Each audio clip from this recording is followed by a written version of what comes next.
Hello!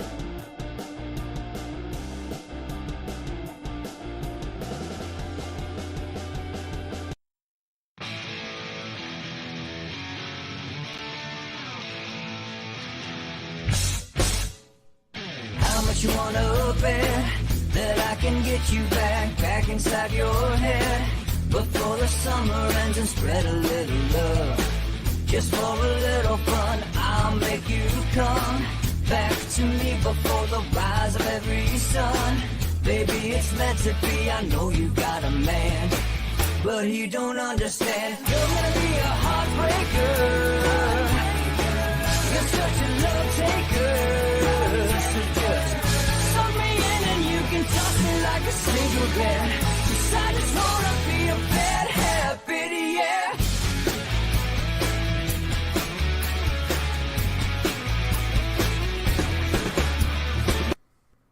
Welcome to Inside the Numbers with the People's Pundit. And now here's your host, Rich Barris.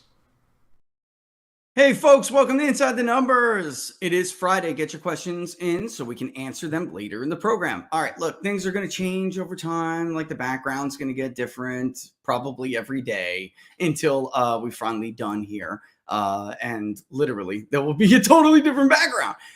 So today, we're going to talk about more of the fallout of the DeSantis announcement. Also, we'll have John O'Shea on to talk what in the hell is going on in Texas. And I didn't get a chance to really get into it even more detail on Wednesday. But you might have noticed that Attorney General Ken Paxton, who, by the way, the media has said because of his, whatever you want to call it, leadership as Attorney General in Texas, that Texas is a place where Biden's policies go to die.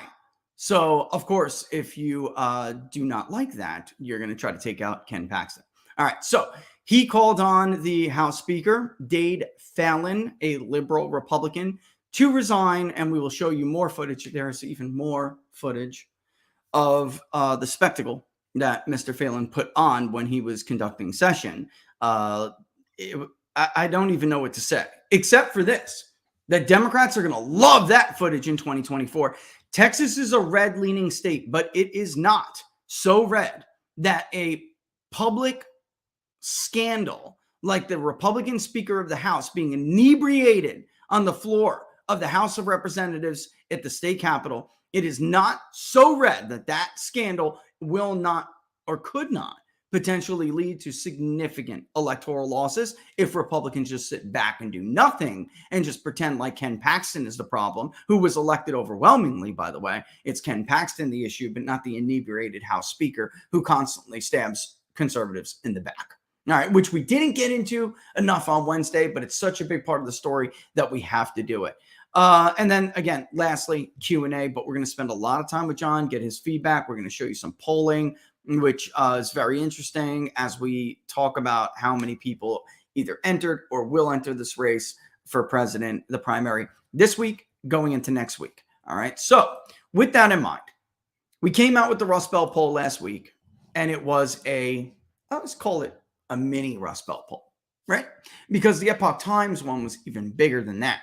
But certainly a significant sample size and enough to get as long as the states are each proportionately represented as their overall share of the vote. What do I mean by that? Let's say we have a sample that is 2,000, or let's say 1,000, just to make it easy. 1,000 likely voters, then that means Iowa would be 7.5% of that overall sample, because we're talking about the Rust Belt, which is really the big six: Iowa, Ohio, Wisconsin, Minnesota, Pennsylvania, and Michigan. And taking all of their average vote shares over the last, what we'll call relevant cycles, which is 4 cycles. And look, all the election projection we've ever done and election projects we've ever authored, models we've ever designed, the 4-cycle window is the relevant window. And look, there are election cycles where some stuff can fall off of that.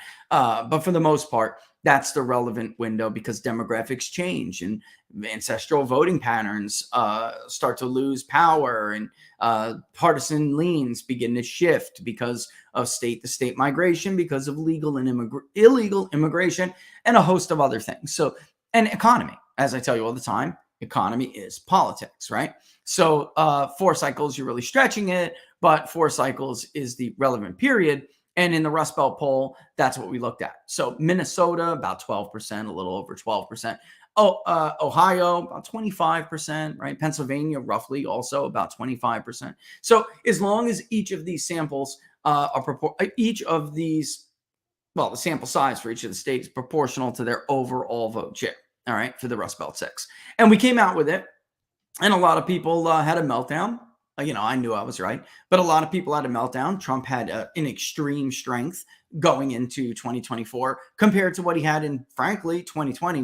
No kidding. But if we had done the Rust Belt poll, we polled every one of those Rust Belt states in 2016.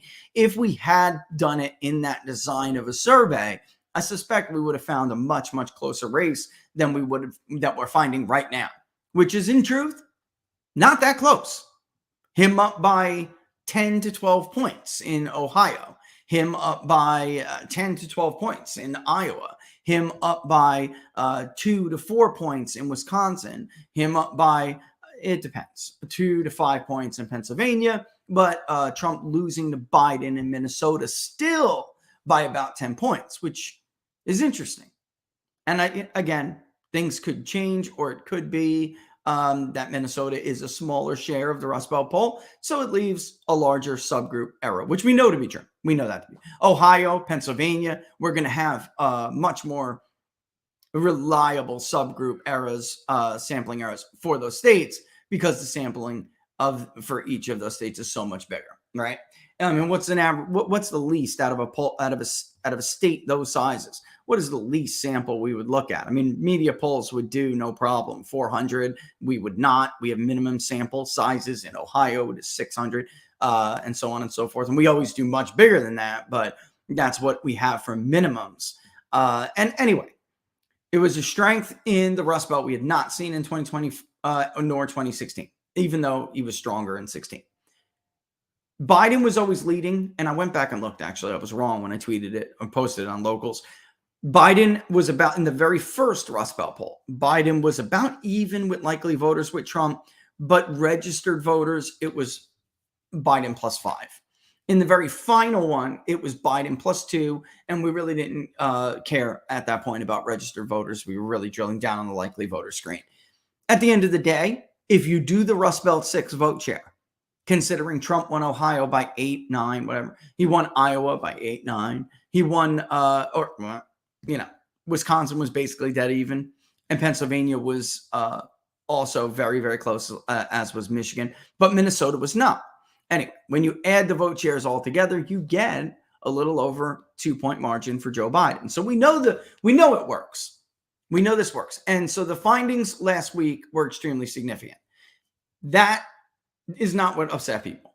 What upset people is that we had Ron DeSantis losing. And, I got to just address something. I keep hearing a lot of, it seems like Trump's so dominant in the polls, yet if you're on social media, then, it would appear that DeSantis has like 80% of social media influencers and support, and he's got a ton of bots running around. Well, let me just point out in 16, for those of us who are around, that's the way it was in 2016. You had Cruz crew. They were very vocal. They had much larger outsized share. It's listen, social media, when it comes to influencers and stuff like that, it's really not that much different from big media, from corporate media. I know once upon a time they like to think they were, but they're not. In 2016, little unverified accounts fueled Trump's support on social media, especially a site like Twitter, where so much politics is discussed. But the influencers were dominated by Cruz crew. And now this time, what we have is the same people who were Cruz crew, being Cruz crew 2.0, following DeSantis, along with a few others that may have jumped, Trump's ship because they feel like they didn't get famous enough for them, which I say all the time, but it's true. I know these guys. All I hear is whining and griping. It's just different for me because I don't rely on politicians to grow my audience or my influence. I rely on my accuracy and my ability to tell you something that you'll later find out to be true. All right. So I don't feel their pain because I don't give a damn. That's not my business model. My business model is do the right thing, be as accurate as you possibly can be. All right. So why did we have DeSantis weaker in the Rust Belt? Okay. We did, folks, because the bottom line is you saw it in the Marquette poll. Oh, and by the way, here's what the map with Biden versus Trump would look like right now. All right. So it would be a clean sweep of the Rust Belt with the exception of Minnesota. Okay. And that's odd coming from the electability argument. I'm still seeing people on Twitter and elsewhere where they're saying, and I like Dave, but he repeats this a lot, right? And he's like, because look, I'm just telling you, Dave and I had no problem getting along online before this. So, and until he gives me a reason to think otherwise. But he keeps saying like, Trump is as unpopular as a venereal disease. Well, if you look at these polls that are coming out, first of all former presidents get more popular after they leave office. It's just that we don't have a modern example of what that means when one who may have been unpopular tries to run again. And I mean unpopular with the broad, electorate. People thought he was competent and would vote for him out of his competence and because of how he handled things. But there was a big chunk that didn't like him, right? And that's changed now. I mean, if you look at the totality of polling, especially among those who have done a good job, right? Rasmussen, Emerson, myself, everyone has misses, but for the most part, that's just true. By the way, Mark Penn, he's most certainly a Democrat. He was a Clinton pollster, but he's a widely respected pollster. He runs the Harvard-Harris poll, along with, obviously, I forgot the name of the guy, but an academic over there. They have Biden -13 and Trump now -1. Last month, it was -3. If you look at the Morning Consult poll, Trump's favorability for Republicans is at the highest level it's ever been. So I feel like these are stale talking points, and they're just distracting us from what really is most important, which is really what I want to get to before I look over this poll and explain to you why this Marquette poll, which I find to be a little bit odd. By the way, they had Clinton up by 6 in Wisconsin. So they are considered by the media to be the gold standard in Wisconsin. Well, when they had Clinton up by 6, we had Trump up by 1, and Trump won the state of Wisconsin. So it is what it is. They were also too bullish on Ron Johnson, which is causing people to give a little bit of a pause when they look at these. I don't really care what top line numbers are in polls this early. I really don't. I look at the demographic trends and what's going on compared to how it was at that period or, in different periods of prior cycles to see whether or not there's a shift in voters' opinions and whether or not it's real. And for me, all these questions, it's more, who's more popular than this guy or that guy, whether it's Ron DeSantis, Mike Pence, if it's not Donald Trump, whether it's Ron DeSantis, Mike Pence, it's Vivek Ramaswamy, it doesn't matter.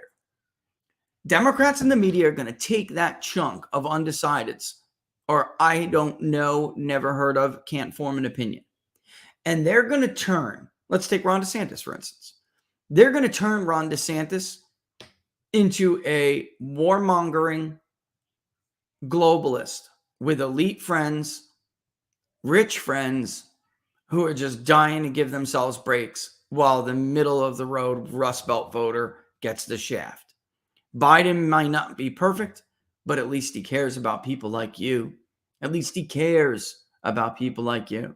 And there are, of course, stories in the barrel waiting to be shot right out when they need to be. They're not going to do it during the primary. They don't do that.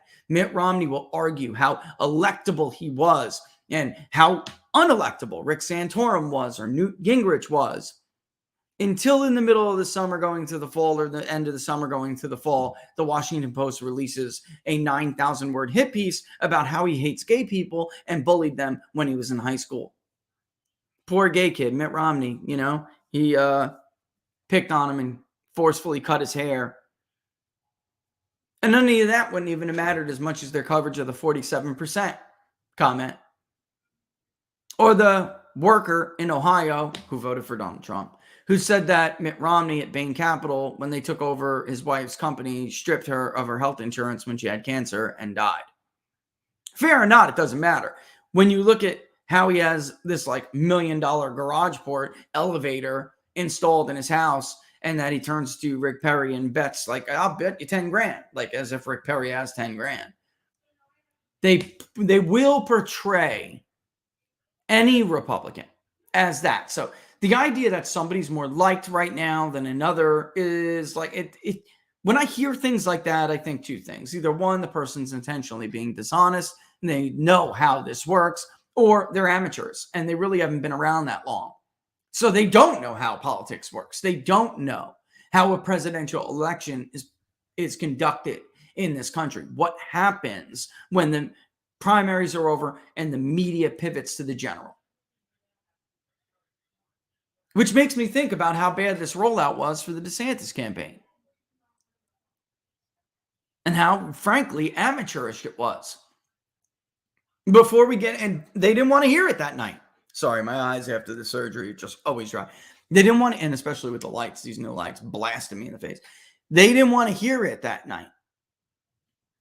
They just wanted to attack, and they were like, no, this was the greatest announcement ever. And they wanted to, put Laura Ingraham on primetime, and while she could chill, waiting for the private jet. It's ridiculous. The point of a presidential announcement is to get in front of as many people as possible, to inspire them, to catch their eye. And what is so important about an announcement is it is that time for you to deliver what every presidential candidate needs to deliver, which is a little something we call in this biz, especially in academia, a presidential justification. What the hell is your justification for running? Why are you the right man or woman for this time, right now? What makes you so special? Why are you so important? Why are you the leader for this moment? Obama had one very clear. You may not have agreed with it if you're a Republican watching, but he had one. Nobody can deny it. Even George Bush in 2000 had one. I may not be the smartest guy in the world, but we can't be the world's police, and I'm going to restore integrity to the White House. I am from a family of the utmost integrity, and I'm going to restore integrity to the White House. And that's why Democrats thought that the DUI charge, it was their October surprise. I mean, they thought that would hurt Bush quite a bit. Donald Trump, do I have to explain it? His justification is among the most obvious. Him and Barack Obama's. This country is being destroyed by political pedigrees. And it's time to get competent people in charge. People who cannot be bought, which is a big part of that. And who will do what they say they will do, because I don't answer to anybody. That's why I'm the right guy. And you all know me. My name's been in gold for the last 40 years all over the country. The world. That's right. This time around, Trump delivered a justification, but the time is different. It's not 2016. Megyn Kelly really was one of the most thoughtful responses. There was no justification. There was no headline. There was nothing. In fact, all there were negative headlines after that mocked. When you successfully get trolled by Joe Biden, you've been owned. You're bad at this. When Donald Trump's responses, his memes, are funnier, more entertaining. By the way, the guy is just entertaining. You've lost. And when we look at some of them, God, we're going to during the Q&A, even if I got to weave them into your questions. I was going over some of them, and I just wanted to look at the guys, the people who were either, because look, I don't want cheerleading for Trump and the responses. I mean, if they were a Trumpster, then obviously I can spot their responses. They're going to say certain things, and that's it. But if they're not a Trumpster, if they were like part of the 1.5 DeSantis lost with it's like a big focus group we did. What did they have to say? And what did the someone else's and the undecideds have to say?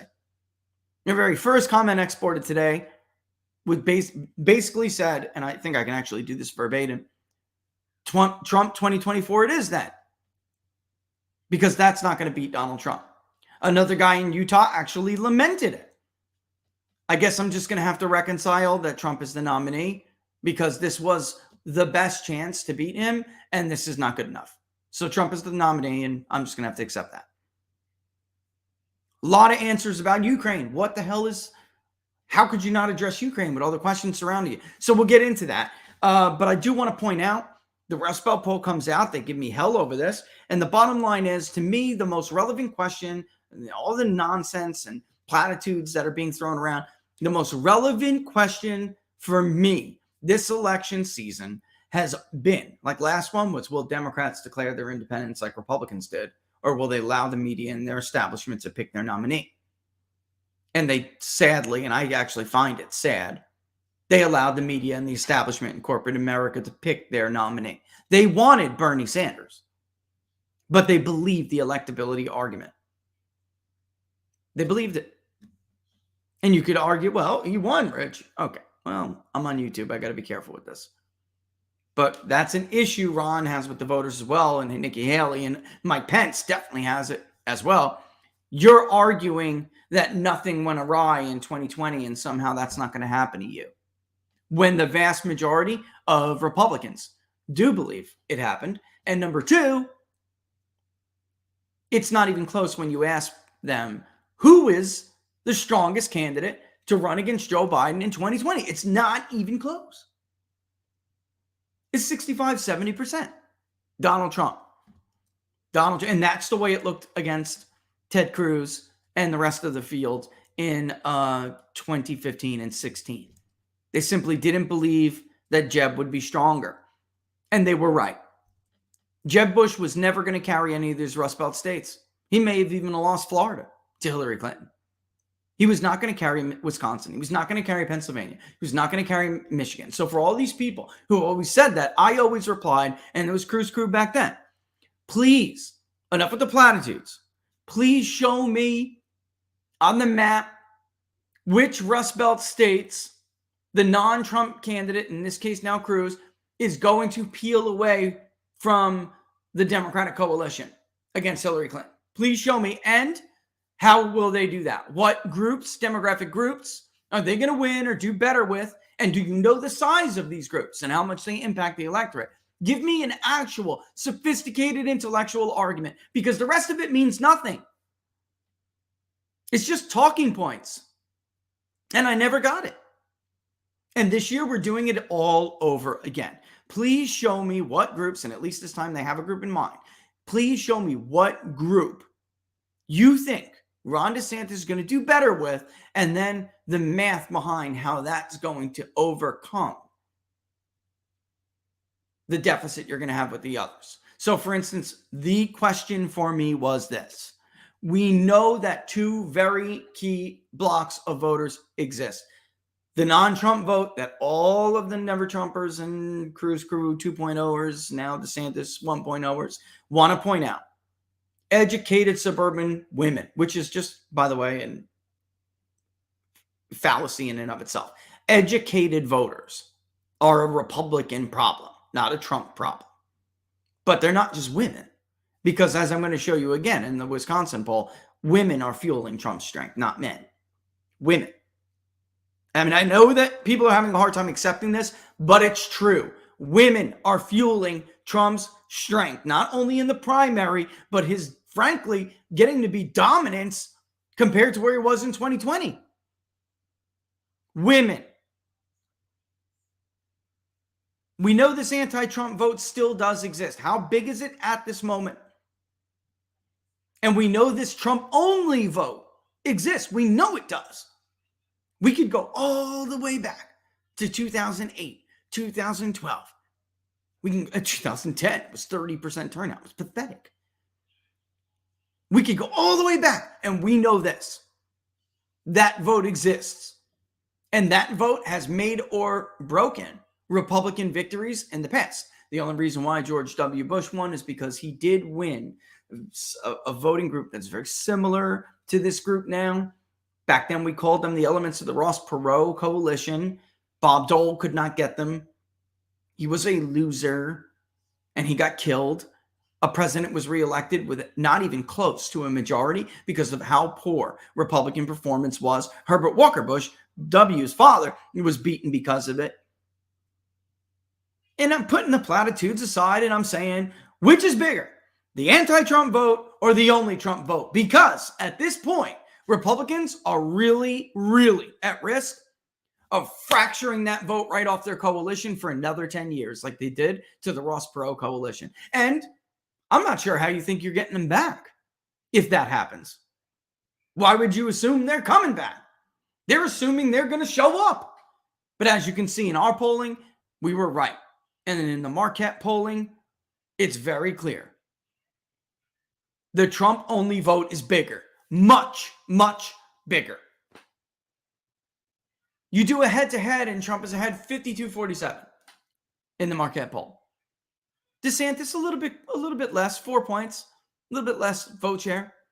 But you can see in all of these groups, Biden has a little bit more support against DeSantis. So these are actually people who say that I would vote for Trump, but then I'd vote for DeSantis. In our polling, and I'll show you again, I'll vote for Trump, but I won't vote for DeSantis. I'll vote for Biden. In our polling, it suggested that DeSantis's supporters were the most likely to vote for Joe Biden if DeSantis wasn't the nominee. And we can see in the Marquette poll, that's true. But why are the results the results? Because the Trump-only vote is bigger. It dwarfs those people. And it really shows on the real ballot, what we call the real world ballot. We do not do head-to-heads unless we know an individual state race will be head-to-head. In the real world, it's not head-to-head. And there's no forced voting in this country. So there's something somewhat flawed about head-to-head polls that don't give other options, like to vote for someone else or to not vote at all.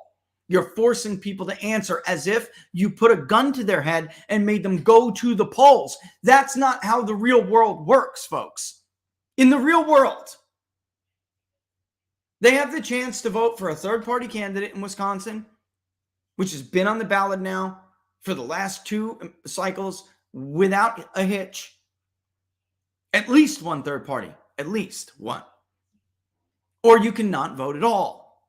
And what we see is that DeSantis' support, and if they did this with Mike Pence, you would see it with Mike Pence too. This is not a particular dig against DeSantis. This is just an affirmation of a confirmation of our polling, our analysis of the Trumper-only vote, which is we're the only pollster to do it. It's just a confirmation that we are in fact right. Because when you give voters the chance to vote for someone else, the other party nominee, of course, but a third party nominee or not vote at all, DeSantis's support collapses to the 30s below the floor that Donald Trump has. The floor.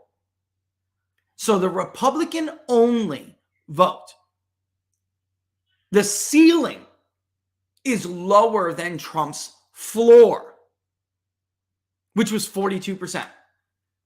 The Republican ceiling suggests in the Marquette poll, it's as low as 36. Republican only. I'm talking about if Trump's vote doesn't come out. That's why Dan Kelly got his ass kicked, folks. Come on. That's why Hagedorn got wrecked.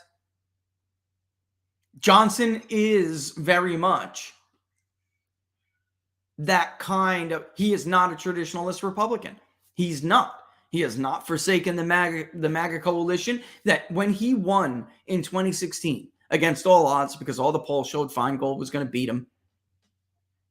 When he won against all odds, Ron Johnson never forgot the significance of that race. He understood. Republicans get more from Trump than Trump gets from Republicans. And that's why you can see some traditionalists or rhinos. That's why you can see them doing better than Trump in some of these states. Because when Trump is on the ballot, they'll get all the rhino vote. They'll get all the normal Republican vote. Plus, the Trump voters who show up will say, for the sake of Trump, I'll vote for them too. But when it's the other way around, those rhinos don't always say, for the sake of the party, I'll also vote for Trump. And you can see it right here. And that's why in the Marquette poll, in the actual real ballot test, while it shows a tied race, essentially, with DeSantis and Biden, what that poll really shows is that DeSantis will lose. because believe me, those Democrats are going to come home. They're going to come home. What's going to be missing is the Trump or only vote. Trump is the only one who maintains the lead in the real world ballot. And while it's early, I'm not concerned about margins and what I'm concerned about is the voting blocks and potential electorates. And as of now, it could change. But as of now, the Trump or bust vote dwarfs the anti-Trump vote. All right. And with my next guest during the segment, we can actually go on and talk a little bit about why that is. But before I tee him up, I've got to play a video. It's speechless, and I know it's going to go on for a while, but I'm going to skip over and around a little bit because I'll give you exactly how long it is, in totality. I'm just not going to play 6, almost 7 minutes of all of this. I'm just not going to do it. So let me pull it up, and when I do, I will bring our next guest on. Actually, you know what? Let me bring him on first if he's ready to rock and roll. Let me bring him on first just to talk about this because before I'll tee it up. This is mind-blowing to me. John O'Shea, ladies and gentlemen, Republican candidate from Texas's 12th congressional district. And I might just point out, John, that actually you're the America First candidate. I mean, we're going to really have to start distinguishing this here because they're most definitely making a play for your area. And by they, I mean the traditionalists. I think this attempt to get rid of Ken Paxton is probably part of it, but it also, right? I mean, Ken Paxton is a serious threat to anyone who anyone running against Donald Trump in the state of Texas, because he's very popular. The president has Ken Paxton's support. And the fact of the matter is, if they're going to try to beat Trump or pull some delegates away in a state like Texas, they got to do it in your area because it's a wealthy area. It's an educated area. If they can't do it here, they can't do it anywhere. But, I want to thank you, first of all, for joining the show. No, I appreciate you having me on, Rich. Hey, Laura, how are you? Living the dream, she said.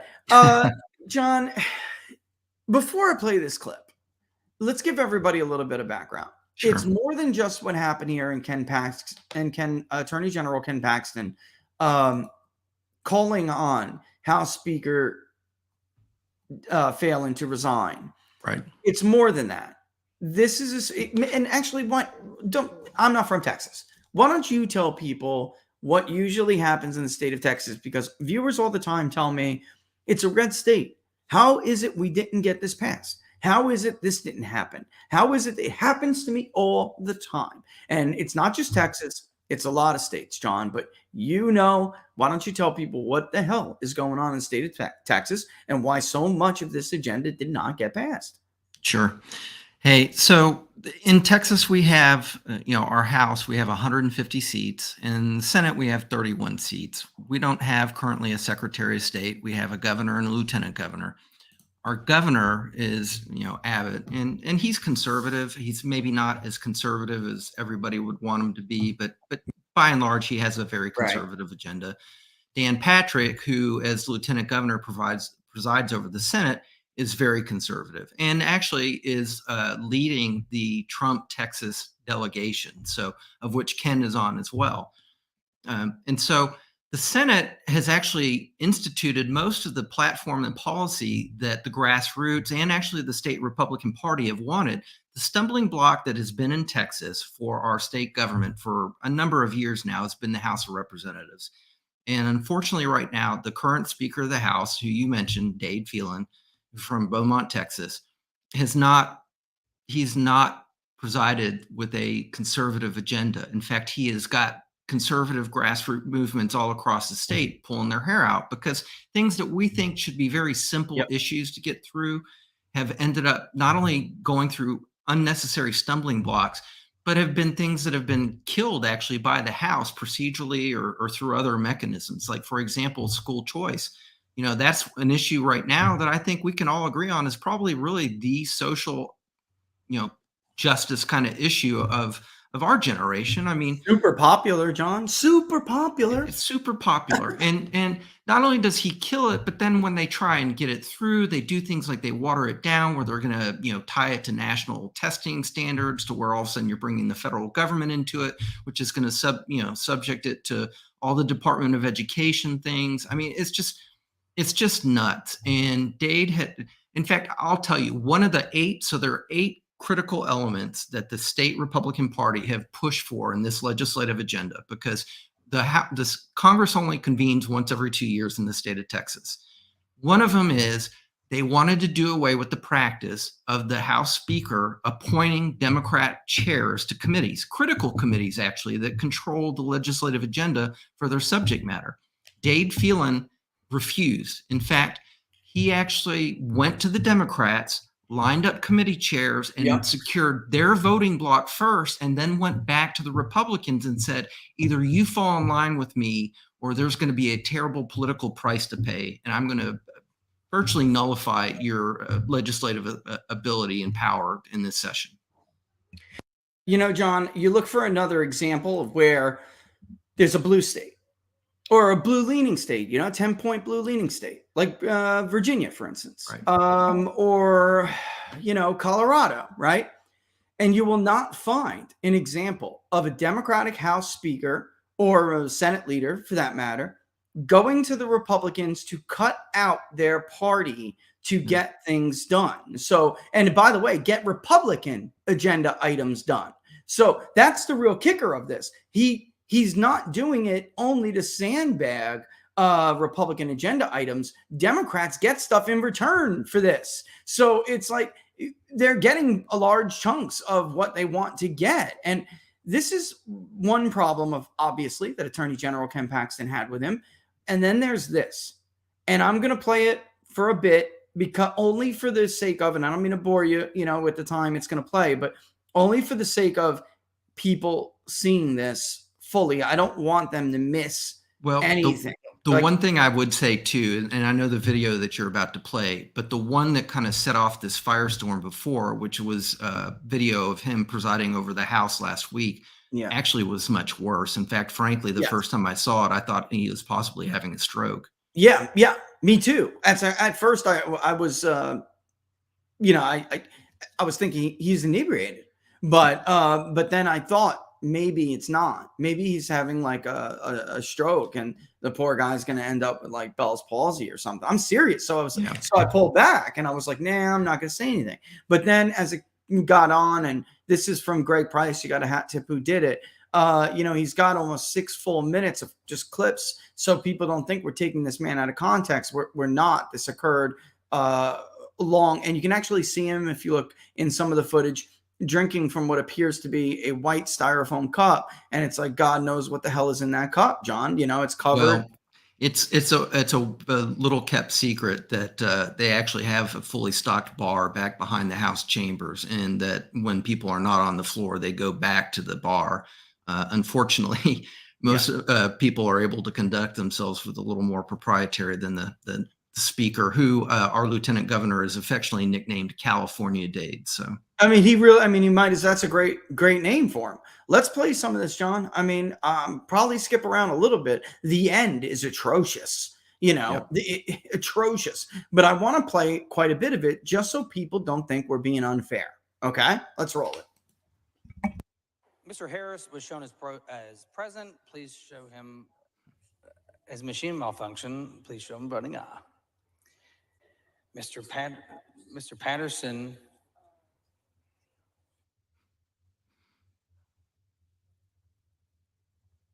Mr. Patterson was present. His vote was not registered.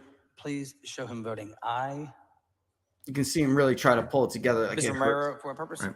Does the gentleman yield for questions? Will the gentleman yield for questions? Yes, I'd be happy. The gentleman yields for questions. Mr. Speaker, could you Mr. extend Romero, for just for a one purpose? more question? I won't take 10 minutes. Is there objection to extension time? Chair hears none, so ordered. Turner of Terrence sends up an amendment to the amendment. The amendment is acceptable to the author. A record vote has been requested by Mr. Anchia. Please, there's the all white those cup. in favor vote aye. All those opposed vote nay. The clerk will ring the bell. Show Mr. Kaysen voting aye. Show Ms. Collier voting aye. Show Mr. As time Turner goes on, it Tarrant gets voting worse. aye. That's why I'm pointing out the drinking in the middle of this. Show You know, Mr. Romero voting Unless aye. people think that this was a one-time occurrence, they voted. mentioned Jeff Kaysen, who was in the last There legislative being session. He's not in 142 this ayes, 0 current nays, session. the amendment. Oh my is God. adopted. Show Mr. Hunter voting aye. Show Mr. Kaysen voting aye.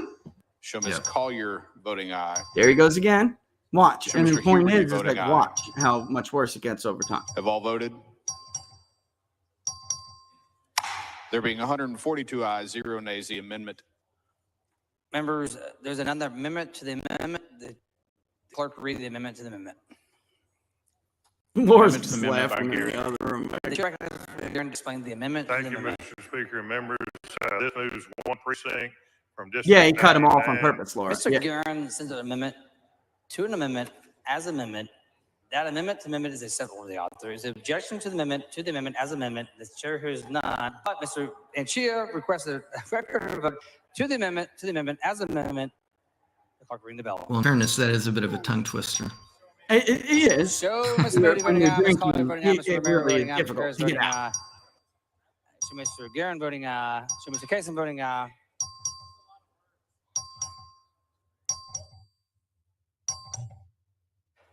All members voting.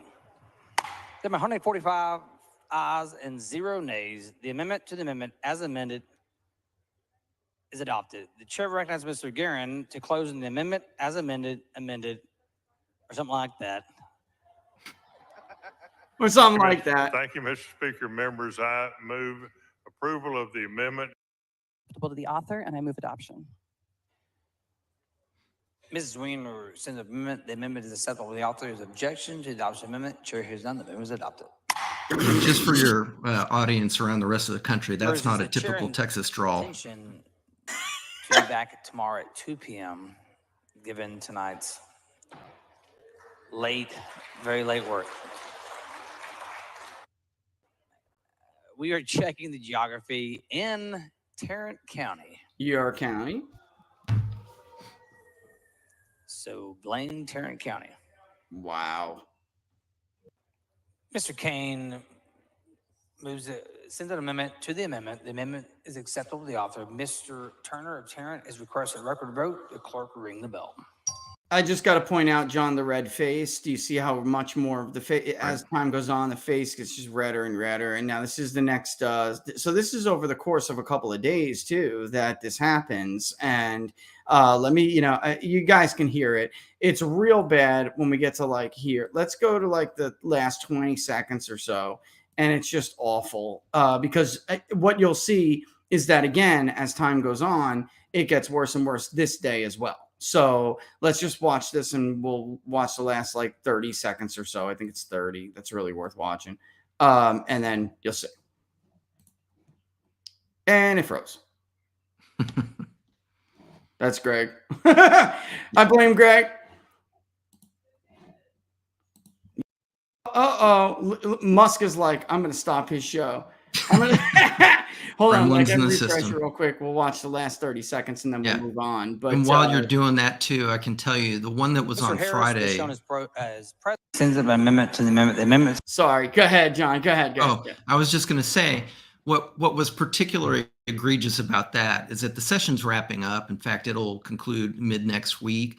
And so the Senate, the video that is now of controversy right now took place Friday afternoon or Friday evening. And the Senate pushed through and worked through the whole weekend, whereas Speaker Phelan actually adjourned the House for the whole weekend and then came back on Monday. So I don't know if that incident's tied to it, but the fact that he was unwilling to work through the weekend, as our Senate did, kind of is telling in and of itself. Yep.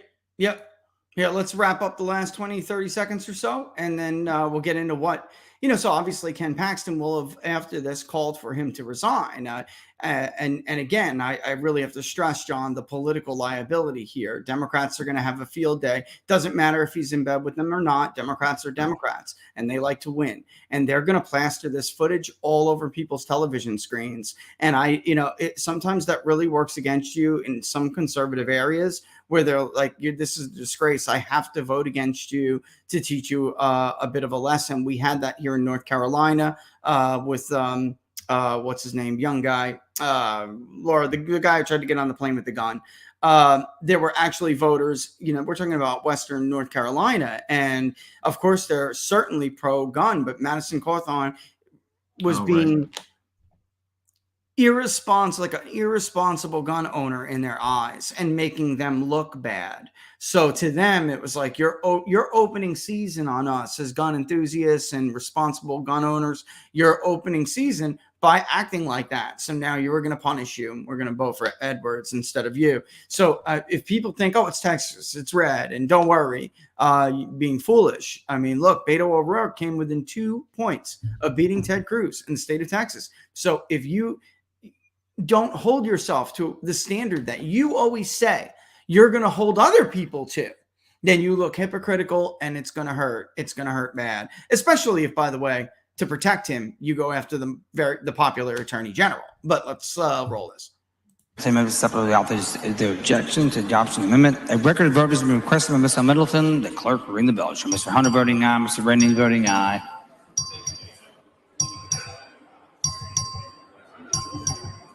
Show Ms. Johnson Harris voting aye. Mr. Hunter voting aye. Have all members voted? There will be 90 ayes and 40 nays. The amendment to the amendment is adopted. The chair recommends Mr. Rainey to close on the amendment as amended. I just don't. I mean, I don't know how, as a party that claims again, this is a major issue with the Republican Party. They claim to be the standard bearers, and we hear all these people talk about Trump's moral character. Right. These are like, and somebody on Rumble said, stop calling them traditionalists. They're rhino Democrats pretending to be Republicans. I'm just trying to be fair to them, but I hear exactly what you're saying. And it's like this wing of the Republican Party, supposedly Republican Party, that is constantly bringing up what they view to be Trump's moral flaws and moral characters. Well, I've never seen Donald Trump inebriated in a public setting like that. And he doesn't even drink because of his brother. What happened with his brother? So I don't, it's just hypocritical. It looks stupid, and, I can't imagine the Republican Party taking up something as ridiculous as a bunch of liberal hacks submitting a report to a committee, to impeach Ken Paxton. I can't imagine this being their priority and not dealing with this. It's disgraceful. And I'm telling you, there'll be a political consequence for this. Of course. Mark my words, John. Well, a couple of things come to mind. One, the Democrats don't shoot themselves like this. I mean, for Speaker Phelan to go after Ken because of his political, rivalry or enemy status is, look at what happened to Ilhan Omar when Ilhan Omar was obviously dropping anti-Semitic tropes and was doing some things that were being called out. Rather than censor her, Nancy Pelosi just went ahead and adopted some kind of blanket statement about, condemning speech of anti-Semitic type of all types and never addressed her specifically. They don't shoot each other. Whereas, unfortunately, with the Republicans, because you mentioned it's not a separate wing. It really is. It's just an establishment group that might as well be aligned with the Democrats. And unfortunately, it's alive and well in Texas. And it's a shame because that's just not where the voters are either, no. Which is part of where I want to get to, yours being one of several districts that we polled, and if, I'd show them a limited part of the results of the poll that we did, right? So, let me pop it up now and I get your take on it, because there's without a doubt you are the America First candidate in this race. Anyone, if the current incumbent stays in there, she has a very long history of throwing Donald Trump under the bus, even though Trump gave her support when she needed it. When she finally had a challenge, an America First challenge, he damn near beat her and he didn't have any support. I mean, so this is a very different year. It's going to be very different. If she backs out, let's say she doesn't run, we're talking about Kay Granger, the incumbent representative for Texas Congressional District 12. If she doesn't run, there are people that are very much in this mold. And, that will jump in, will be your primary opponents. And as we polled this, thinking in mind all the things pertinent to your race, but also if they're going to beat America First, John, if these people are going to beat America First, which they did not in 22. It was they have a very bad record against the America First wing of the party now. They have to do it in districts like this. Yeah. And here's the results of the Republican primary. Excuse me. I promise I don't have a white styrofoam cup. Here's the results of the Republican primary in this district. And when I say educated folks, I mean like 20% post-grad almost. I mean another 30% 4-year degree. I mean 200,000 plus. That's what, the smallest chunk of those who make 50 to I think 100. I'll look, but very, very not a working class area. Okay. Yeah. There are excerpts in Tarrant County, the largest red county in the country. If you believe it, Donald Trump lost it by a few thousand votes against Joe Biden in 2020. If you believe 1,800. Yep. Yeah, 1,800, right? If you believe it. And,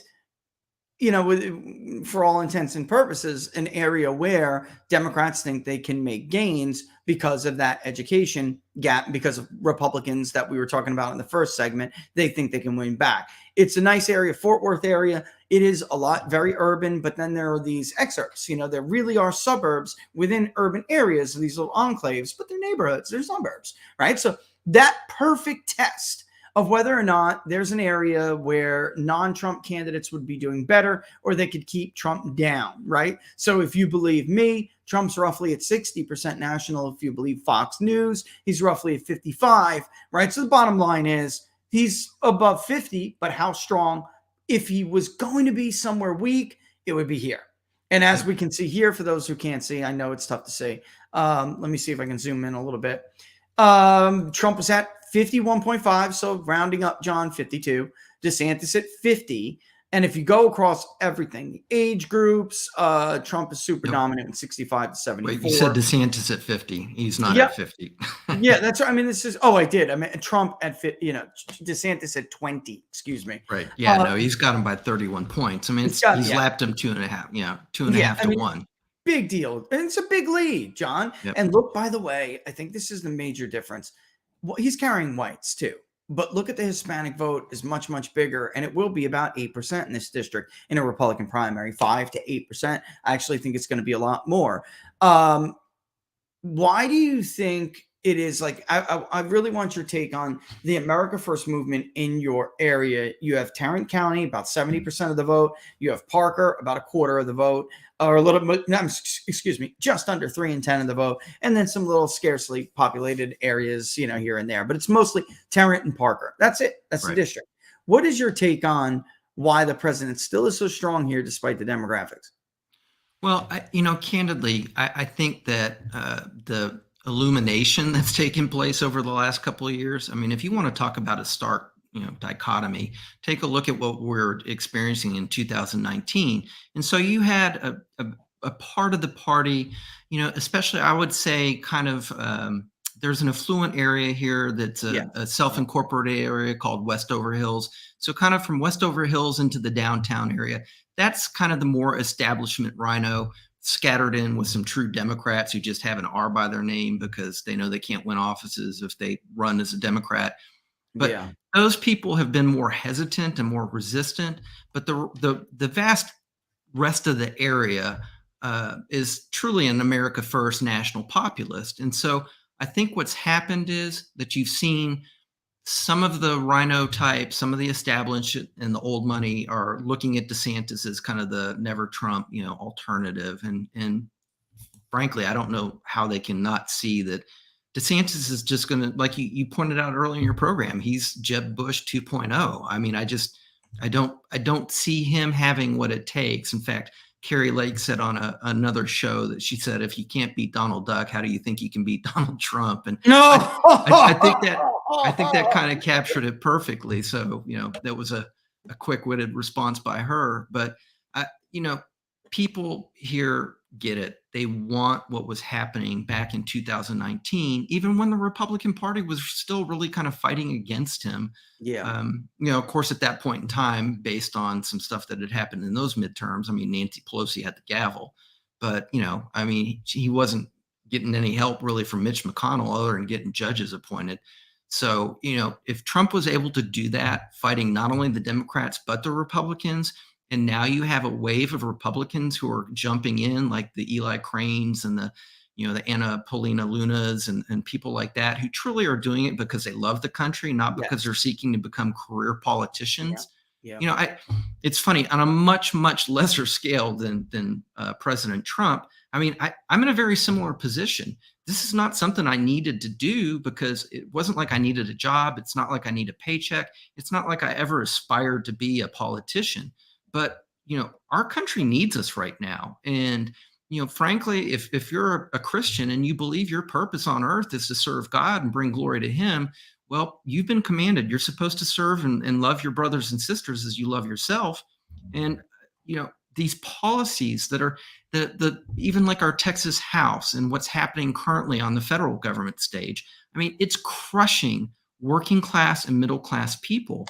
And it just, there's no way not to get involved. And fortunately, I was in a situation where I was independent enough and financially well off enough that I could actually take time away from my business and from my personal life to go pursue this. And, that's really the whole purpose of this campaign. And frankly, I was very encouraged to see that even though there is a strong establishment portion, and really it's primarily in Fort Worth. It doesn't include the Parker County area, and it doesn't include the other burbs or other municipalities around in Tarrant County. But I was glad to see that President Trump still has such strong support. And hopefully, as I get my campaign up and really running on all cylinders throughout this summer and then into the fall, I can help be part of the ground troops to raise awareness to President Trump and the fact that he really is the solution that we have to take back this country and wrest it from this ruling oligarch that thinks that they know better than us and yet are intentionally running our country into the ground and then selling it out on the way down. It's interesting what you said too about where it is. There is this strong establishment presence, but in an isolated area, John. I mean, if you looked at the results that we got, he is, of course, the strongest in rural area of the district, but he's winning the suburbs. The suburban thing is a myth. He is winning the suburbs, and Cameron in Kentucky crushed it in the Louisville excerpts. So we asked people about this. We wanted to know about the lanes. And we asked Republicans, because in Texas, folks, there are about 10%, 5 to 10% of the primary electorate in Texas, 12 can actually be Democrats. It's usually about 70% who are conservatives, are Republicans. It's higher in our modeling, how identify as conservative. But we asked people, more specifically, if they said they're a Republican, more specifically, do you identify more with America First Republicanism or traditional Republicanism? America First being, much more strict on immigration, legal and illegal. Pro-business, but will use tariffs, right? Things like this. And of course, are for fair trade, not free trade.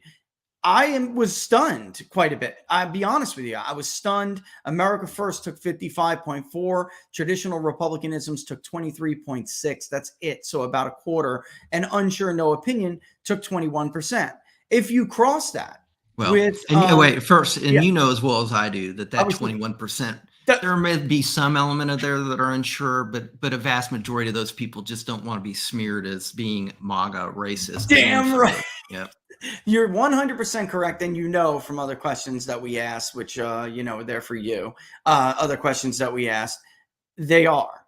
Most of them are. They just don't want to say it because they're afraid. And how do we know that, folks? By their responses to other questions. All right. So if you look at where America First is strongest, 62% rural Parker, rural areas of the district, 62 identified as America First Republicans. And in the suburbs, including the suburbs of Tarrant County, a big majority, 58%, it was in urban Tarrant that brought it down, even though urban Tarrant County still had more, say, America First than traditional Republicanism. And it was 44 to 31 in the urban area. And of course, when you look at the nomination, folks, and you cross it with a Republican identification, Trump takes 71% of those who identify as America First. DeSantis has some of those people who think, I am America first, but I'm looking for something else if possible. But it doesn't matter. Even among traditional Republicans, Trump was winning. And among those who said they were unsure, he was winning 2-1. So, again, that's a big tip to what you're saying. Let's talk a little bit more about what they're trying to do to Ken Paxton, which is he had called on California Dan to resign, that his display was a disgrace and he needs to resign. Not only the display, but his conduct throughout the entire session. Yeah, his conduct. I mean, I'll give you a perfect example. We have one of the the child mutilation bills were trying to expressly prohibit and criminalize surgical mutilation of children, minors under 18. It took a third time to get it through committee, and while that doesn't sound that much, the way that they manipulate the calendar and the scheduling of it, it would come out, it would be put up with a point of order. And frankly, as the Speaker of the House, it's his sole discretion as to whether or not he's going to recognize the point of order. And didn't put it to a vote, just went ahead and accepted the point of order, tabled it, took another 2 weeks to come through. And frankly, I thought they were just going to run the clock out on this one because they did the last session. Because this is not a new issue in Texas. And the fact that Texas wasn't one of the states leading the way, I mean, my good friend Terry Schilling, who runs the American Principles Project, which is all about protecting the family, kind of the lobbyist arm for the American family, he told me he was shocked that Texas wasn't in the forefront. And I said, well, if you understood how politics in Texas worked and how there are so many and we'll get back to my friend Ken in a second, but my biggest frustration, the Democrats will tell you who they are, and then they vote that way. Yeah. My biggest frustration with Republicans, they'll run like they're patriotic, national populist, America first, and then you take a look at their voting record, and they're anything but. In fact, they're hard to distinguish between the Democrats. For example, my opponent, Kay, who isn't technically filed yet, but she is the incumbent, Kay Granger has a conservative review scorecard that gives her an F. A 51% of the time votes conservative, a 49% of the time liberal. And it's not just her. The state has 38 congressional seats. Okay. Well, to your point about kind of the makeup of the parties in the state, the Republicans control 25 to 13. So you think, okay, 2/3, that makes up basically what the general makeup of the population. But of those 25 Republicans, 5 of them score an F, and there are several others who are Ds. And so that's why you get this purplish mix. It's not because that represents the will of the people. It's because these politicians lie to the people to get elected. And then when they get in office, they do anything they can to preserve power, and they vote in lockstep with the well, not in lockstep, but they don't embellish or they don't represent the conservative grassroots nature of their electorate. And frankly, to me, that's appalling. I don't understand how people can do that. On the big issues, John, they fail and they betray.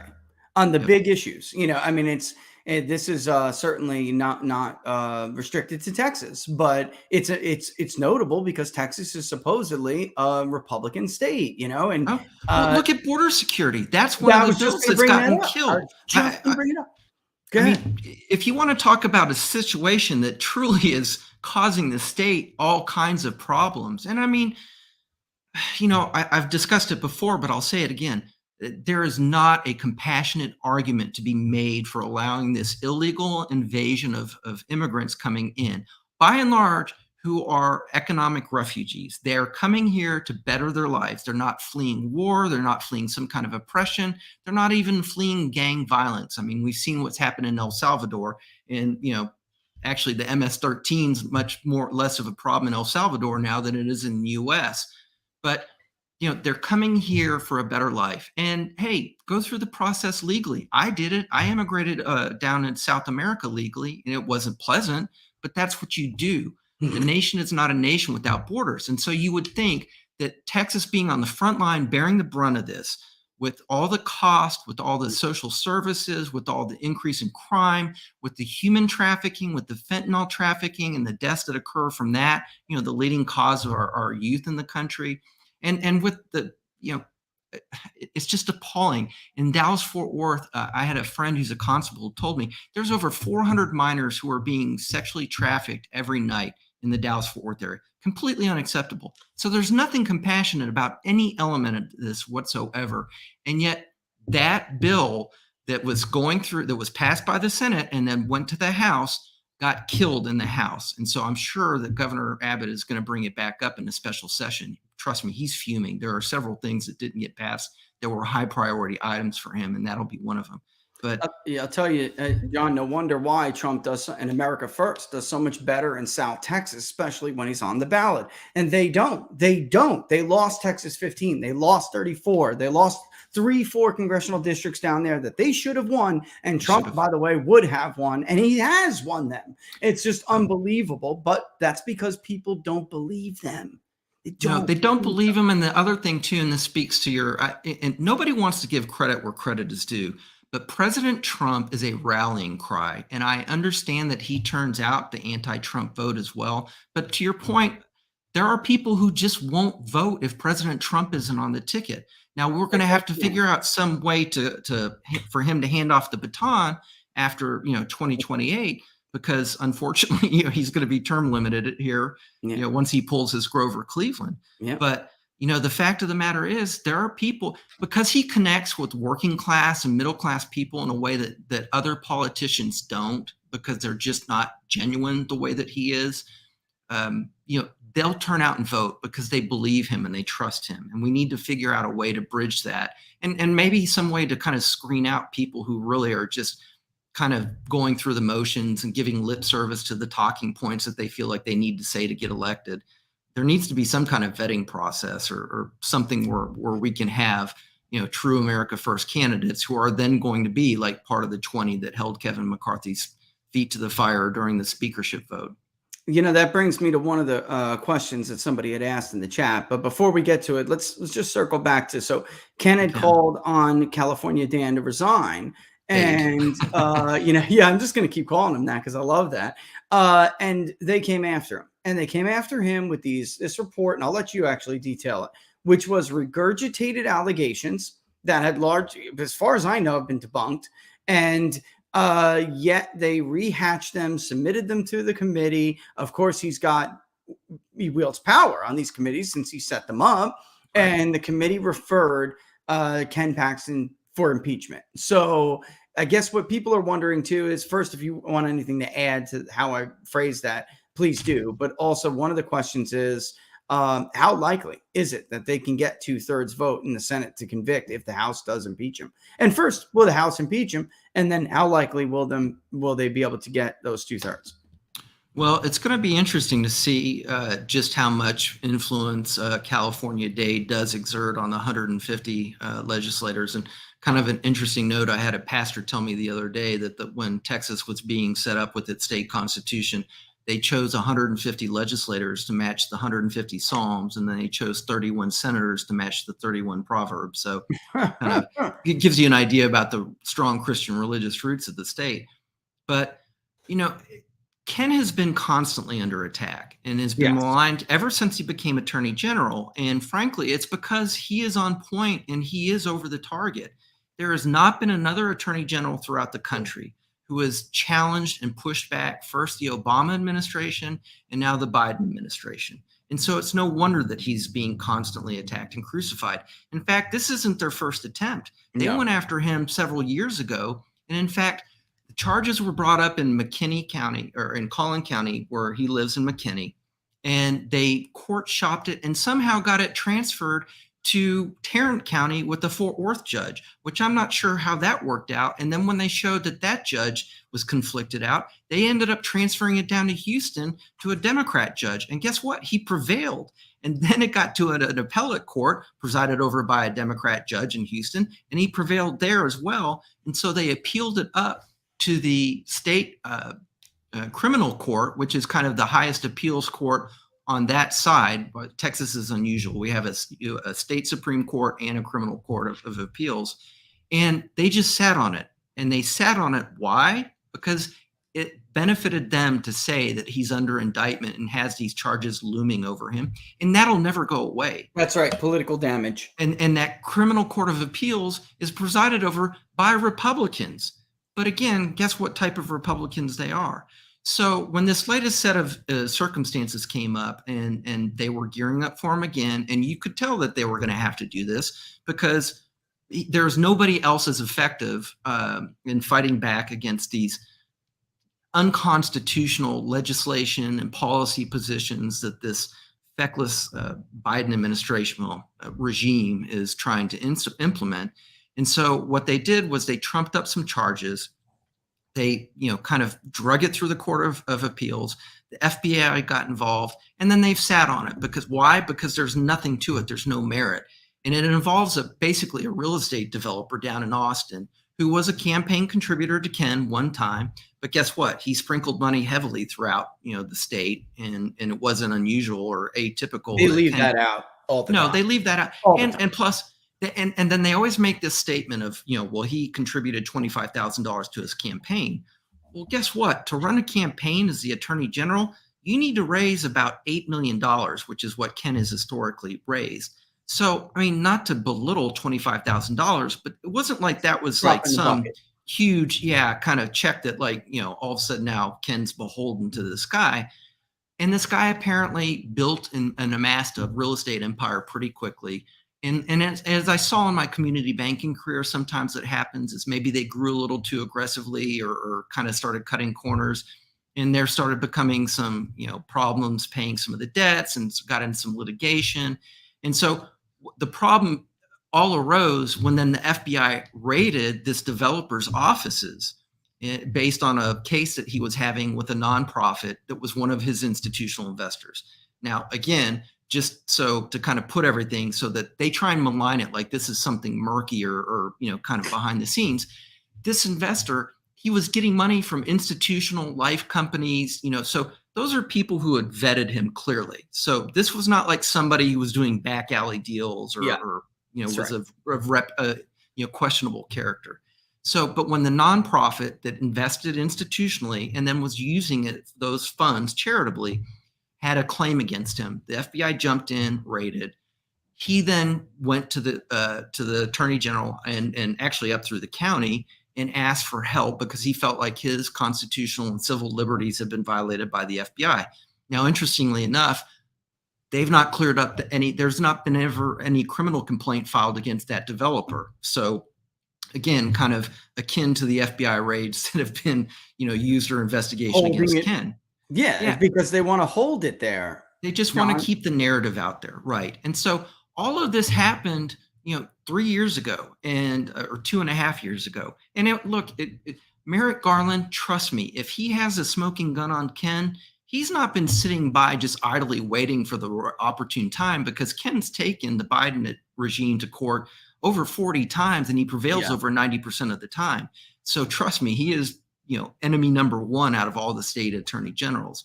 And is So- this go ahead. I and- just want to point out real quick that this is like they've hated him for a long time. If it wasn't for Ken Paxton during the Trump administration, I can't even count how many or what percentage of the policies that Trump immigration related put in place that because of Ken either suing first or jumping on a lawsuit with him or whatever, they would go to some Hawaiian judge, the ACLU or some ridiculous claim. If it wasn't for Ken Paxton, those policies would be gone. I mean, because he would recognize I got to get it in the Texas district. It's got to go in the Texas district. Let it get in the circus, which isn't the circus anymore, thanks to Trump, by the way. But if we let it get to the California circus, it's going to be a problem. So he was constantly doing this. And I can't even imagine the time it took up from his office to make sure that the Trump administration's policies stayed in place. So, the claim is that because this guy was a campaign contributor, and also they make very publicly the allegation that Ken had his whole house remodeled by this guy. Well, first of all, that's laughable. This guy was buying institutional properties. I mean, like downtown office buildings and industrial property. It wasn't like he had some kind of general contracting business and went in and rehabbed or remodeled Ken's house. And they claim his multi-million-dollar house down in Austin. I've been to the house. It's a nice house. It's in a house surrounded by multi-million-dollar houses. but Ken's house is very modest to the neighborhood. And actually, I was out with Ken when he got a phone call from the contractor who was doing the repairs because he had water damage to the house. And he told me, this was long before this ever became an issue, talked about the pain it was dealing with the insurance company to get this remodeled. So it seems like there's a whole lot of nothing there. And that if they really had the goods, they wouldn't just be trying to fight this war through the press. But for California Dade, I agree. We're going to stick with that nickname. Yep. To use this and politicize this against the best attorney general in the country because he's trying to cover up and mask his own egregious behavior is unconscionable to me.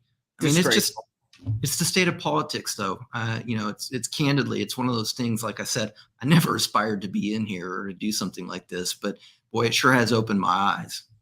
Well, look, I got to take a real quick break. I don't know how much time you have. We took a lot of your time so far. I don't know what the schedule is like, but there's some great questions for you. Do you have time to answer them? I just got to do a quick break. Yeah. No, absolutely. I mean, the one thing that I can say that I've enjoyed the most about actually filing and now being an official candidate is actually getting to visit with people and find out what their concerns are. And so, yeah, absolutely. I view it as a critical aspect of my candidacy is to be able to sit and spend time to answer questions and to visit with people.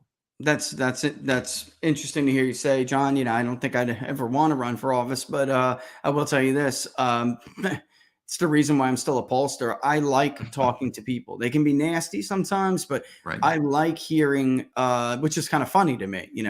I like hearing the concerns and, I like, taking the pulse of people, because one thing I found is that every time I do, the majority concern, the majority position, the majority voice is never represented in the media. It's never represented. We can talk about it when we come back. But for instance, the issue over the bans in or the protests with Target and stuff like, the boycotts.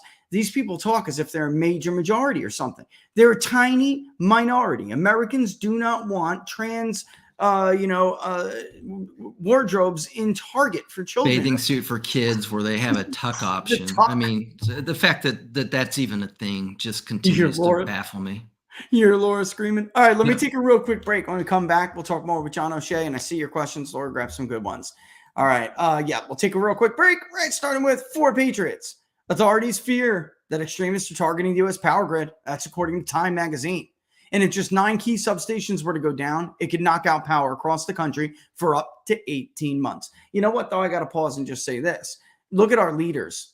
We got a lot more to worry about than acts of God here, folks, or acts of terror. Our leaders are absolutely irresponsible and reckless. And that's why you need a solar generator. The new Patriot Power Generator 2000X is portable, but it's powerful enough for your phones, even the power medical devices, even your refrigerator.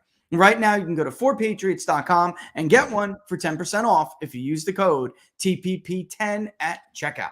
This code, of course, is for your first purchase only, but go to 4patriots.com, use the promo code TPP10 to get your new Patriot Power Generator today. And of course, you can use that code on anything, but obviously, you want to save some money if you're going to grab yourself that generator, which is incredible, by the way.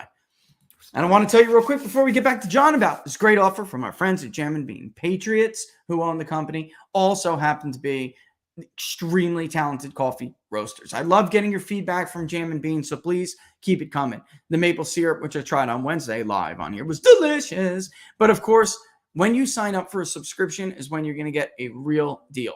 If you use the code TPP40 at checkout, when you sign up for a new subscription at Jam and Bean, you will get 40% off that new subscription cost, but also you will still get 10% off on every subsequent renewal each month just for being a PPD, People's Pundit, PPD, that's old habit, Laura.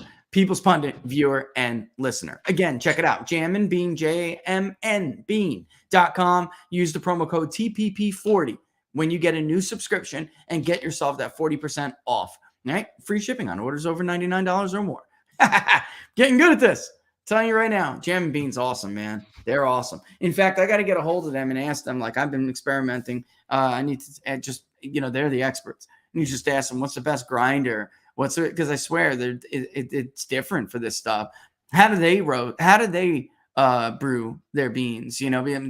Roasting is an art, man. I had, when I was a kid, and I was actually a kid. I was a kid. I was building a business, and I remember it was my first presidential election. I was 18 years old.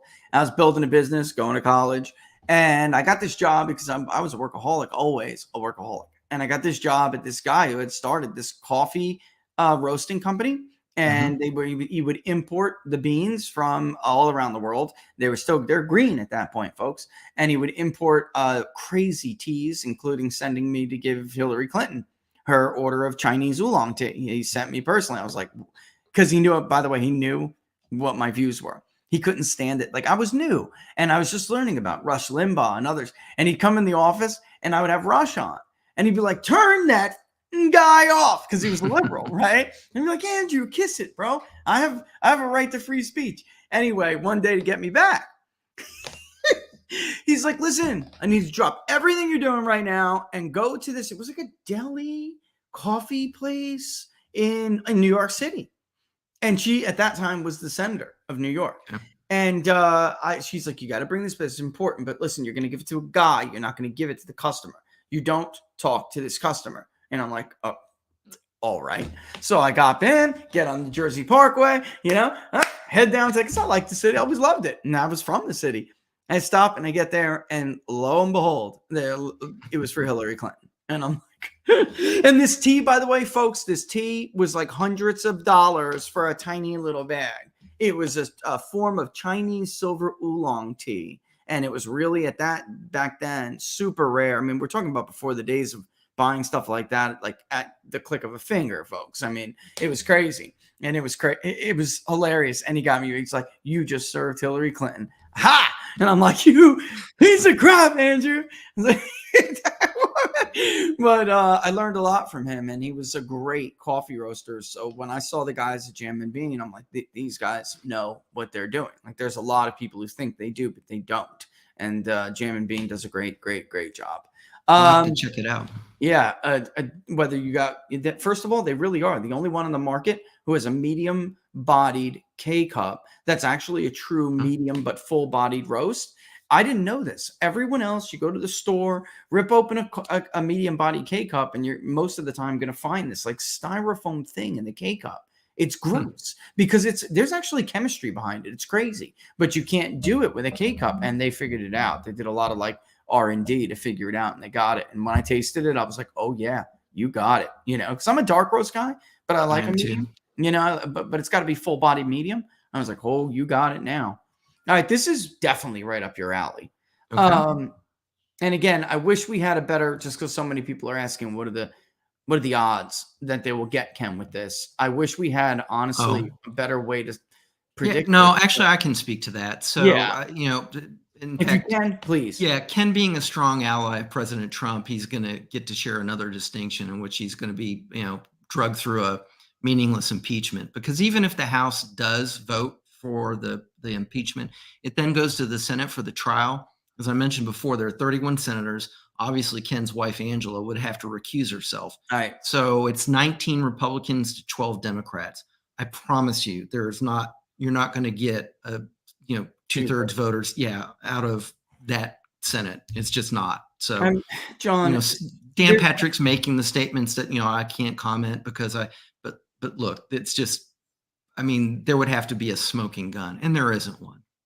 John, it's disgraceful that they didn't give him a chance to defend himself. Folks, you have to understand, this committee didn't even allow him to counter the information, like have a defense come in and counter this bogus report, which it is. It's just wild allegations. And like John said, if they had it, folks, Merrick Garland, or not even Merrick Garland, because he's just a tool, Joe Biden would not allow Ken Paxton to thwart him the way he does if he had something on him. What's he waiting for? The 15th policy not even the 50th policy that he derails from Joe Biden's administration? He's not. If he had it, he'd do it, and they don't have it. So Well, I want to really get into some policy stuff here. Okay. This is right up your alley. How do you feel about the FDIC insurance driving federal regulation of banks in individual states? So, like, is it? I mean, I feel like I see the need for it. I just feel like it's used inappropriately. And what are your thoughts? I mean, of course, we had the financial crisis; they had to reform it. But what's your thoughts? I'll shut up. It's for you. No. Well, what I can say is that, with the 20-year career in community banking, interestingly enough, I had a college roommate who, when he got out of school, he went to work right for the FDIC. And the funny thing of it is, Texas had gone through an economic downturn prior to the rest of the country. This is when the oil industry had had some hiccups, and it preceded kind of the, this would have been 2000, kind of economic downturn. And so, as a result of his experience in the state where they shuttered several banks, they then sent him up to the Northeast on the East Coast to show the examiners there what not to do, because they found that there were a number of banks that really were solvent that didn't need to be shuttered, but they kind of learned that lesson in Texas. And what I would say about that is that, honestly, it's kind of that saying that those who can do and those who can't teach. Well, in the banking world, and honestly, the banking profession by and large, it has a bit of an overinflated ego and sense of itself. There were a lot of bankers that I met that I would not trust to run one of my businesses. But if you think about that, those were the bankers who were in charge. And so then the people who weren't even at that level were the examiners coming in and looking over their shoulder and kind of reviewing and critiquing. There needs to be some regulatory oversight. I agree. I actually think that, maybe a consolidation of the different regulatory agencies. You have the state examiners, you have the FDIC, you have the Federal Reserve, and anytime you have a bank exam, depending upon the charter of the bank, you may have some conglomeration of all of them. But I'm not a big fan of examiners, and in fact, it's why I actually left the industry to begin with.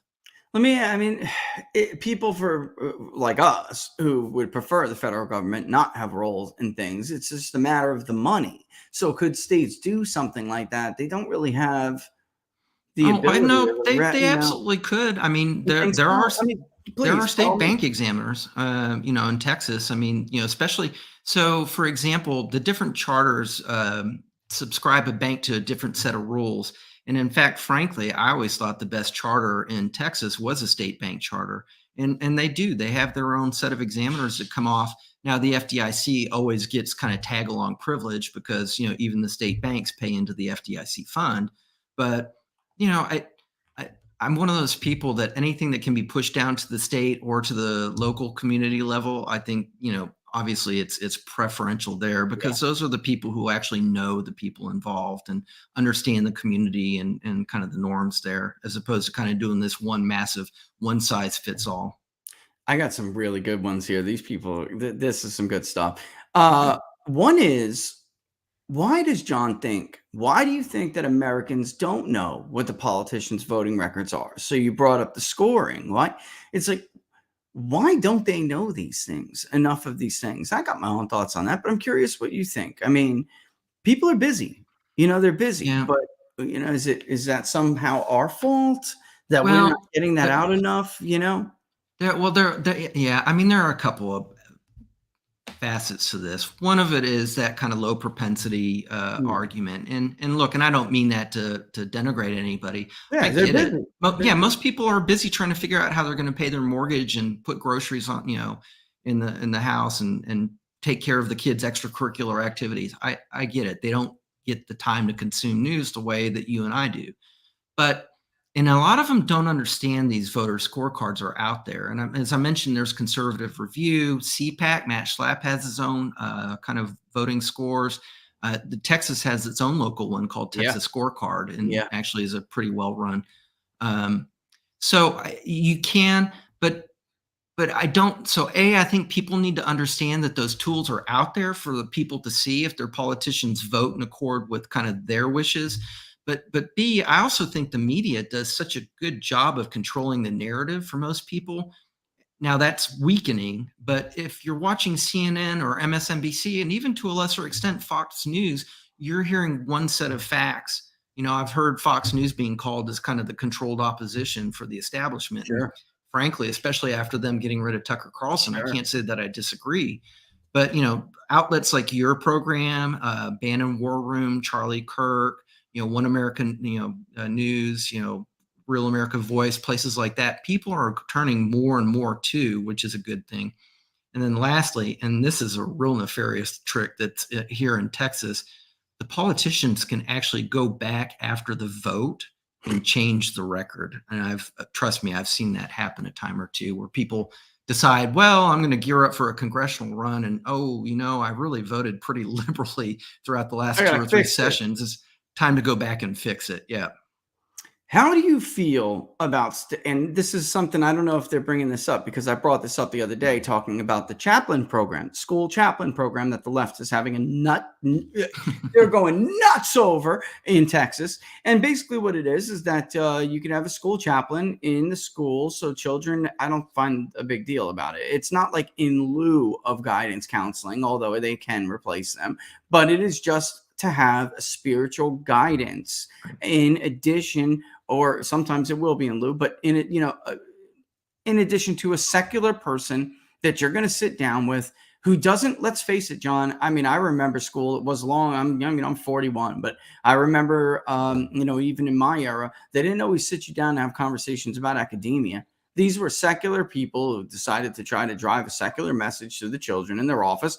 What is the problem with it? And they're like, they're not even licensed chaplains. And I brought up this idea, like, God requires you to have licensed a license chaplains. in order to be a You need a righteous license to cut hair, do nails. So that's the question. Sell real estate. Yeah. How do you feel about state licensing of private professionals, even like lawyers, doctors, and teachers? I'm opposed to it. It is just another level of control, which is the whole reason why they're losing their minds about having these pastors.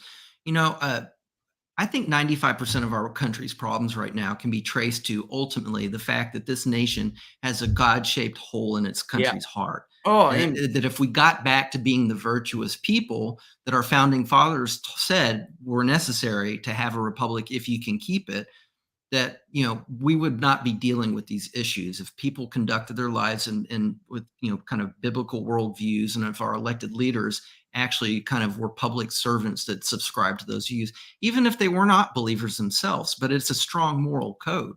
Yeah. But so that I think that's a good solution. B, I think that they're losing their minds because now they're seeing somebody playing on their turf, because indoctrination of our youth has been their sole domain for the last 40, 50 years.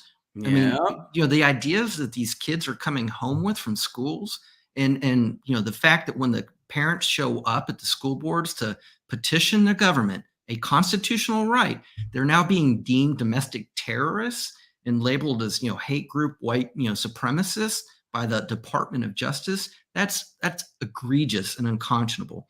So they don't want anybody playing on their turf. They don't want anybody trying to undo their indoctrination program. And here's the third thing that I would say is that it might prove to be truly effective. We have a real mental health problem in this country, and it was further exacerbated by COVID lockdowns, isolating people, censoring them, giving them a sense of anxiety of this impending doom. There's this, kind of virus that's floating through the atmosphere, and you got to be triple maxed and, boosted 15 times. And then, you can't even come in within, 20 feet of somebody, without, you've seen it, the person with the purple hair driving in a car by themselves, wearing a mask. And it's just like, who you think you're protecting yourself or them from? I don't know. But there's a real mental health issue in this country. And for too long, we've been listening to big pharma, and we've been over medicating our kids, as opposed to trying to delve to the root of the psychological problems. And honestly, most of the time, the psychological problems have a spiritual root to it.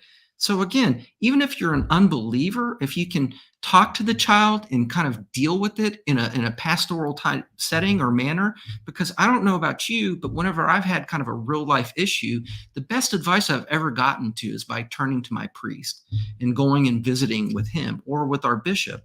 In fact, our bishop is under attack right now here in the Fort Worth Parish diocese because he's a conservative traditionalist, which go figure, the Catholic Church actually has some of those still left in the U.S. But yeah, I mean, look, I'm all for it. It doesn't surprise me that they're pulling their hair out, but if it's left up as an option available to the child and it actually proves to be something beneficial, it certainly won't harm or poison them the way that they're trying to turn these kids against their parents. Yeah, I find it funny. It's like a majority of Americans, majority of voters, still overwhelmingly, even though it's gotten, the percentage has shrunk over time, but there's still a big majority that believes in a creator in different forms of religions, so spirituality is a part of their existence, right? But not a major majority feels that you should expose children to sexualized aberrant behavior, at young ages. So I don't understand that they can boldly move forward. It's again, the big part of what we were just talking about, the media and the role they play. They are a tiny minority and they act like a massive majority. And when they have a large bullhorn, they have a large bullhorn. That's it. But I mean, let's just stop and think about this for a second. And again, probably need to have my head examined for running, but there are certain things that I value more than myself. And the fact that we even have to debate whether it's morally right or virtuous to have a drag queen in the school versus a pastor is, I mean, what kind of Kafkaesque novel are we living in these days? This is absolutely crazy. This one is definitely, I think I know where you're going to go with this one too. Should the U.S. have a national holiday for Election Day? Argument, not enough Americans voting to support. What do you think? Yeah, absolutely.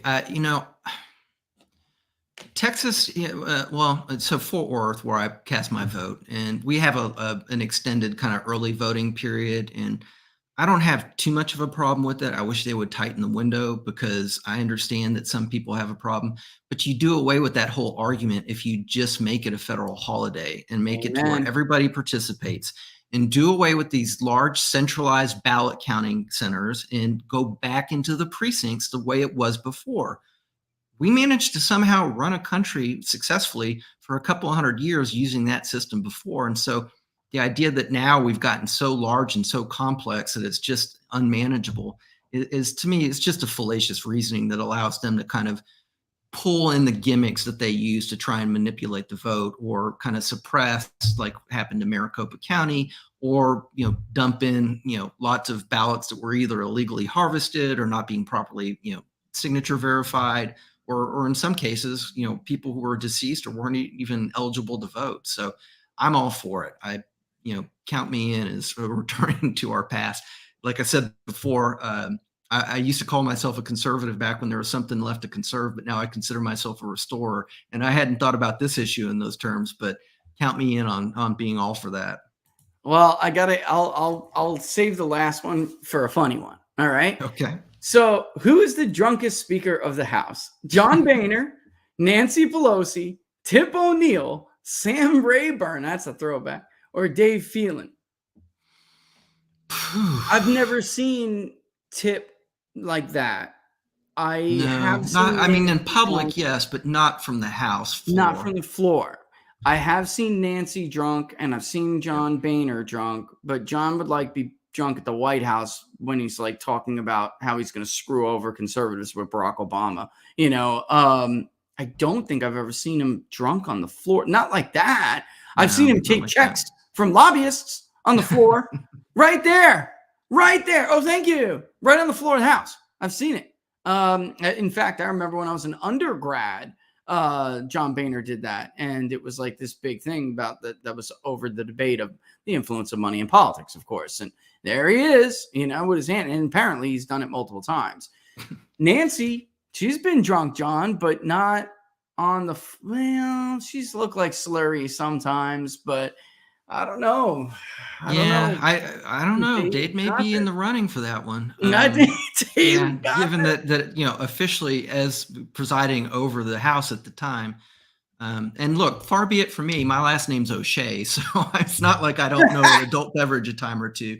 But I somehow managed to refrain from letting it interfere with my professional and social life. So Yeah, you know, that's I understand that wholeheartedly. You know, anything made by a pharmaceutical company, keep it away from me. I don't play with that no more. Yep. You know, but you know, I don't judge people for, but when you are in a professional capacity, especially a leadership role like that, John, to be in that Presiding over the people's state, business. I mean, look, that it's like an just ultimate. occurred to me. That summarizes his disdain for his constituents in a nutshell. He was presiding over the people's business at that point in time, and he didn't have enough respect for the voters to maintain his sobriety while he was presiding over the House.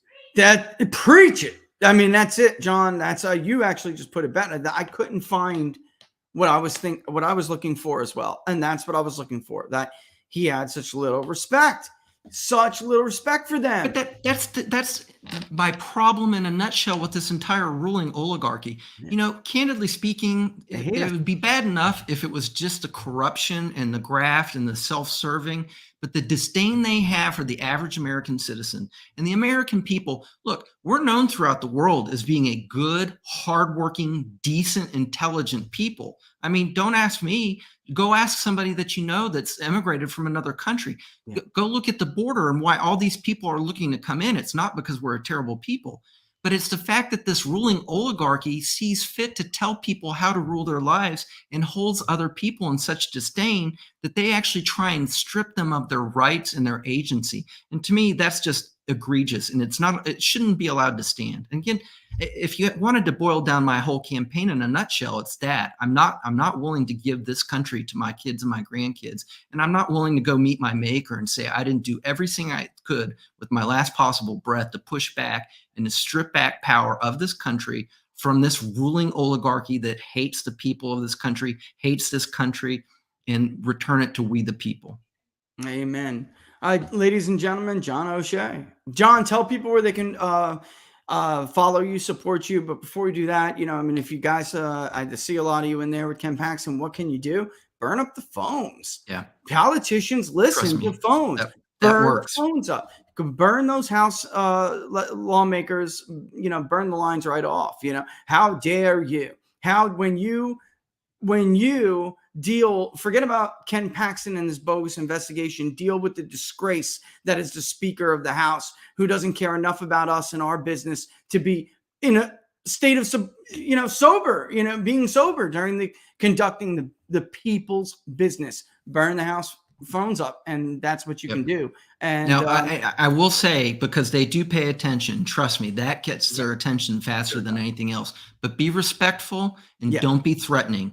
You can let them know and give them a piece of your mind, but don't cross a line, because at that moment, then they completely discount you. Yeah, I was just going to say, there's a moment. We were just talking about this in book club. It's actually what happened during the American Revolution. They were there were these people who framed everything in a form of, like, everything's part of this conspiracy. And eventually what happened to some is that it took a while for some people like Dickinson to come over, and he didn't like being put in that category, right? So when you cross a certain line, then you get discounted, your views get discounted. And the British tried to put him in that category. And that was like one of the things that just drove him nuts, because he was well thought out. Be respectful. Give him a piece of your mind. Like John said, this is a disgrace. The behavior is a disgrace. The impeachment is a disgrace. The real issue here is dealing with a speaker who is inebriated on the floor. You can do that nicely and respectfully, even firmly, without being nasty. And don't be like the people we aired on the show who called the school board members in Central Bucks, Pennsylvania, over a hoax, by the way, and being mean and just awful and rude and nasty and threatening. And so, don't do that, of course. But John, where can people follow you, support you, keep up with what you're doing? Yeah, no, I appreciate it. And first of all, just one last thing that you can do for Ken and for Angela, because she's unfortunately being caught up in this smear as well, and the entire Paxton families. Please say a prayer for them. God listens, okay? And they could use all the moral and spiritual support that they could receive. So as far as me, look, if you want an America First candidate who doesn't aspire to be a career politician, but wants to go in there and be the tip of the spear and the voice of the people, who wants to support President Trump and is ripping out of this cancerous administrative state and return things back to its constitutional roots, then I'm your guy. I'm going to need all the help I can get. I am putting in a significant amount of my money, not as a loan to the campaign. It's an investment in the country and in my kids' and grandkids' futures. So I've already injected the first slug of funds, and we'll do so again next month. But you can find me at www.o'shea for Texas. That's the number 4. You can spell it out as well. But www.o'shea for Texas, taking on a 14-term incumbent with all the resources behind and backed by the establishment is not going to be easy. And if it's just getting out the word, if it's just including me in your prayers, if it's making a small contribution, every little bit helps. And trust me, I'll be pounding the pavement, knocking on doors, visiting with groups and clubs and churches to get the word out. But, anything you can do to help would be much appreciated. Thanks for stopping by, John, as always. And we'll look forward to having you back on real soon. All right. Okay. We've got a Sounds lot great. going on over there, and we'd love to have you on to come in and update us. All right. All right. All Take the best, care. my friend. Yeah. Love you, Rich and Laura. God bless. Looks like We a love little- you too, John. Have a good one. All right. See you Bye. soon, buddy. John O'Shea, ladies and gentlemen. John O'Shea, go check it out. O'SheaForTexas.com. He's right. In beating a 14-term incumbent or whomever they decide to put in lieu of her because she can do it is not going to be easy. Even though, and that's the kind of the handicap of the system. And I'm going to get to a lot of your stuff here real soon, but that's kind of the handicap of this system is that the majority, and we were just showing the poll up there in this district, unbelievably, it's a majority America first. And just to give you guys that last question, Jonathan, what happened in that school board election? I will tell you, we were able to increase the share of the early vote for Republicans by a significant amount. But Democrats, there's a lot of work to be done because Democrats got like 50% turnout in a primary and they can cross files. So it was really hard to fend off some of these challenges. But all 5 on that slate did make it through the primary, even with some of these. I mean, they're just fake Republicans cross-filing and pretending they're Republicans. It's unbelievable. But, I actually had one woman we talked to say that she liked the idea that in local elections like school board, and she was a Republican, you're very, very, typical of what the media likes to talk about. She liked the idea that they were able to cross-file like that in local elections. So, again, a lot of work to go, but that's indicative of what I'm telling you about this electorate in 24. These Democrats are going to vote. They're going to vote. A Mitt Romney kind of electorate, or even better, a little better than Mitt Romney, without the Trump voter, is going to be an electoral college disaster for Republicans. So let's get to some of your questions here. Will DeSantis' weakness encourage more competitors? Yes, Shaker Silver already has. And thank you, by the way, for the tip. Already has. Tim Scott jumping in. What's his name? The governor of North Dakota is jumping in next week. And I think some of this is just like Jack Posobiec said, some of it's VP race stuff, but Tim Scott is not. Tim Scott is calculating that Ron DeSantis is going to totally collapse and that when he does, the Wall Street money that you saw Charlie Gasparino report, his contacts, he's such a mouthpiece for Wall Street. I mean, he's a mouthpiece. They said that DeSantis will have an unlimited amount of money to attack Donald Trump. That's a stupid idea, but okay. And for those who say, well, we like primaries, why can't we do it? Because that money needs to go to a vote harvesting operation if you want to have half a prayer or half a snowball's chance in hell of winning. And it's not going to.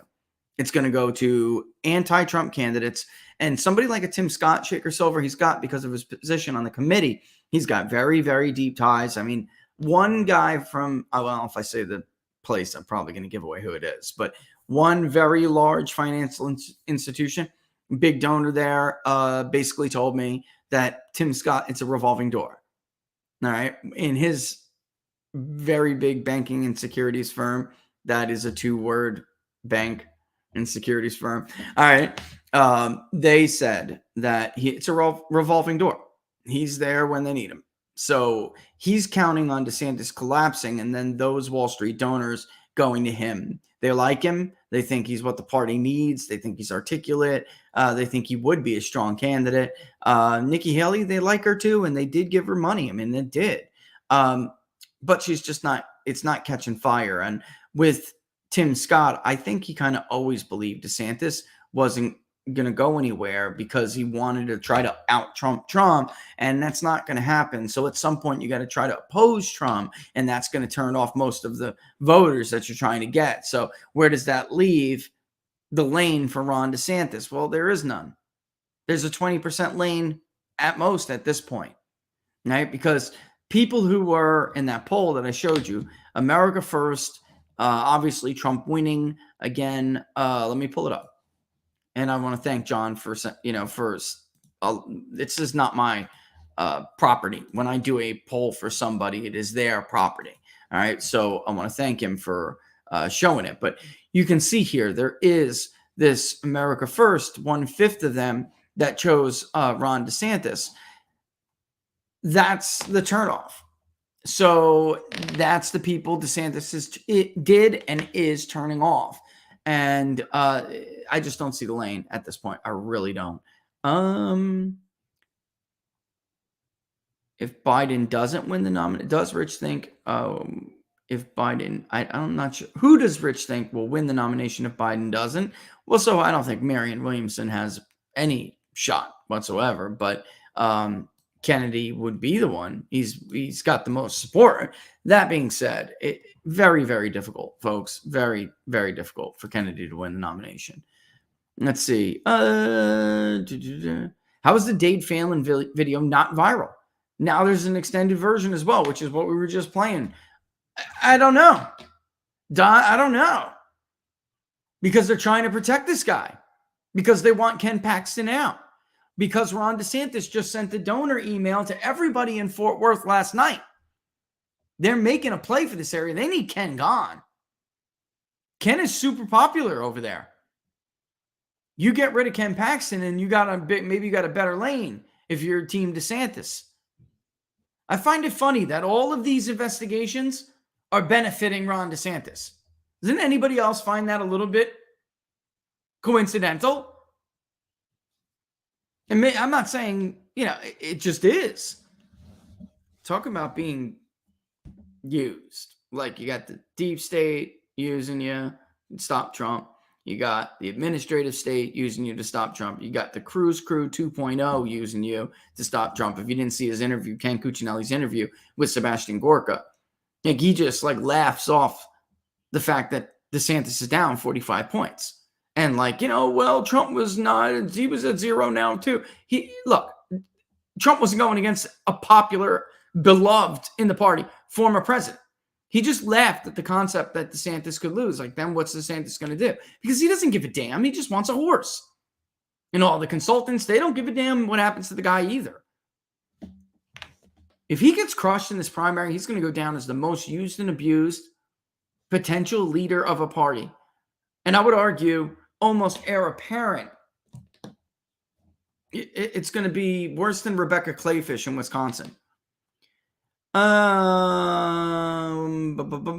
Any concern that 170,000 Iowa Democrats will cause mischief for Trump since no Dem caucus? We don't know yet if there won't be. We'll see about that. But yeah, there could if they don't tighten up those rules. I think you can caucus I don't think you can be, well, I'd have to go check, but maybe. But it's funny. If you look at this poll, this is an area where Democrats do sometimes run to make trouble, and they also run to vote in the Republican primary. And here, someone else is at 34% of Democrats. It wasn't that many. We're talking about a few people, but it is about 5%. And Trump was still taking 1 in 5 of them. By the way, independents, Trump taking 40%, 12% or someone else. They don't like DeSantis either. DeSantis only getting 13%. And Trump dominating with actual not registered in Texas, but actual Republicans compared to 24 for DeSantis. Look at ideology. Trump with the conservative vote. Primaries in this area can be upwards of 80. I was being favorable. I was being conservative in my estimates here, but conservatives can be upwards of 80% of the primary vote when we modeled it out. Trump is at 62%. But even among liberal, Trump leads. There's just a huge someone else vote. They're waiting for someone else. Moderates, Trump leads with a quarter of the vote. They're waiting for someone else, and many of them are undecided, as are liberals. But DeSantis isn't like automatically getting these voters like people were thinking or saying that it would happen. He's not. What states have the most working class Trump-only voters out of the battleground states? How much will it affect the Electoral College? What a great question. What a great question. The Rust Belt. The Rust Belt. Michigan has so many Trump-only voters. That's why Trump rocks Macomb County. So much so that he can offset the losses in Oakland.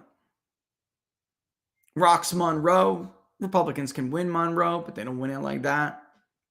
We've modeled out Macomb County. It's majority Democrat still.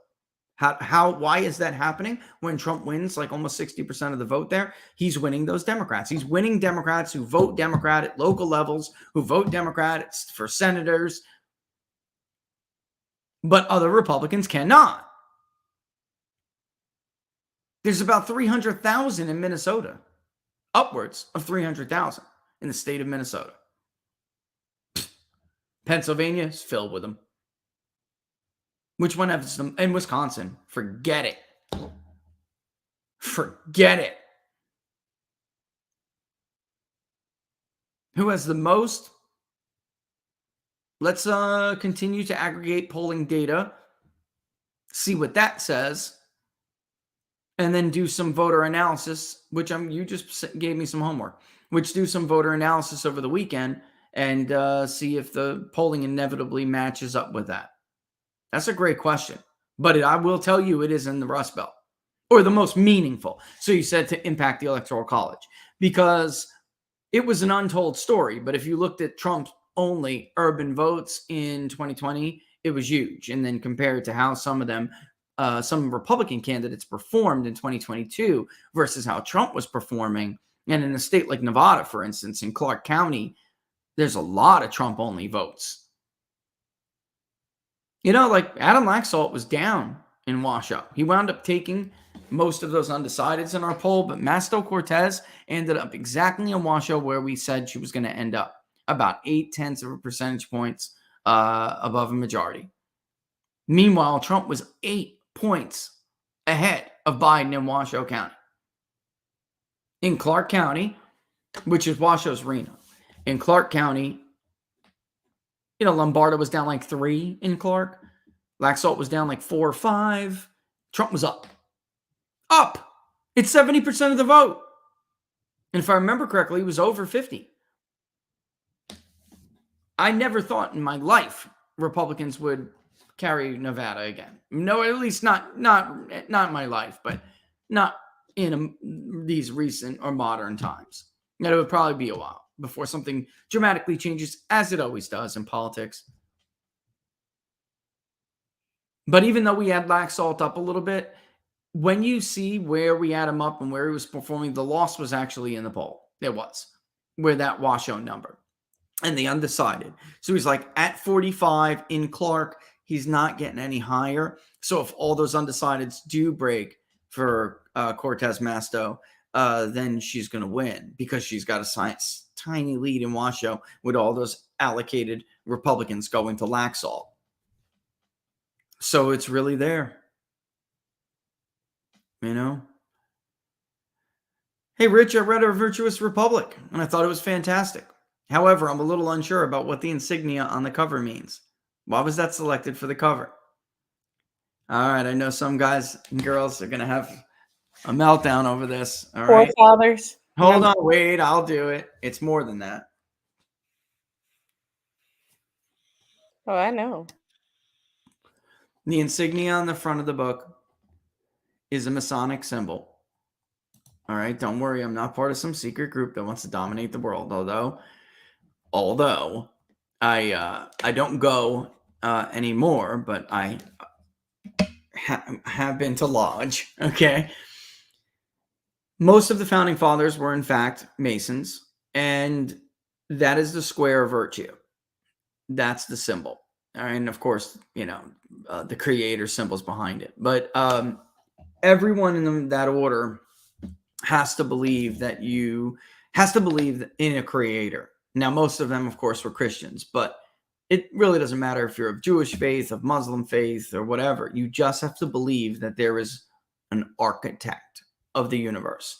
Why? Because it's about reason and being the best man you can be, which I desperately needed at some point after having a very difficult time in my own life. You need to be able to understand that the greatest gift that the Creator ever gave us was reason. Why? Because he gave it to us and that's the same thing as self-awareness, really, right? He gave it to us so we may know he exists. So we can reason and deduce, looking at the universe around us, that there is something that did this. All right. You would have to be really crazy to believe in like chaos, or not chaos, but random, like this happened randomly. And from these beliefs, basically understanding that religion is what Washington said, religion and morality are indispensable supports. They believed in things, and John was just talking about this in the interview, things like the pursuit of virtue. It was very important to pursue virtue. Very important. And also to be just generally the best person that you can be. Idleness is evil. You're not going to work just to amass riches. You don't pursue wealth for the wealth's sake. You do so you're not a burden on society, and so you can help your fellow man or woman in a community. Without those beliefs, there is no sense to the design of our country.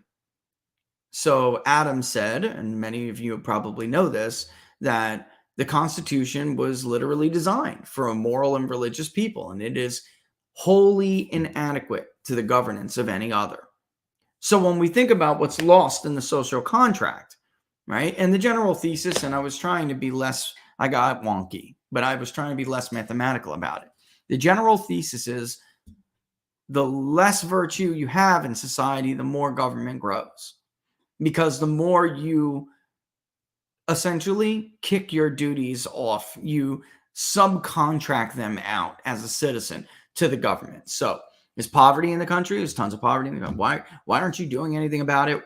Obviously, there's something not virtuous about people in society. They're not producing enough. They believe in things like the Protestant ethic, the calling, frugality, but a calling to work. And there's a lot of people, let's be honest, folks, who just don't believe that. They just don't. So what does that result in the real world? It results in government programs to try to, it results in the Great Society. When our founders would have said, why are you giving the government $1?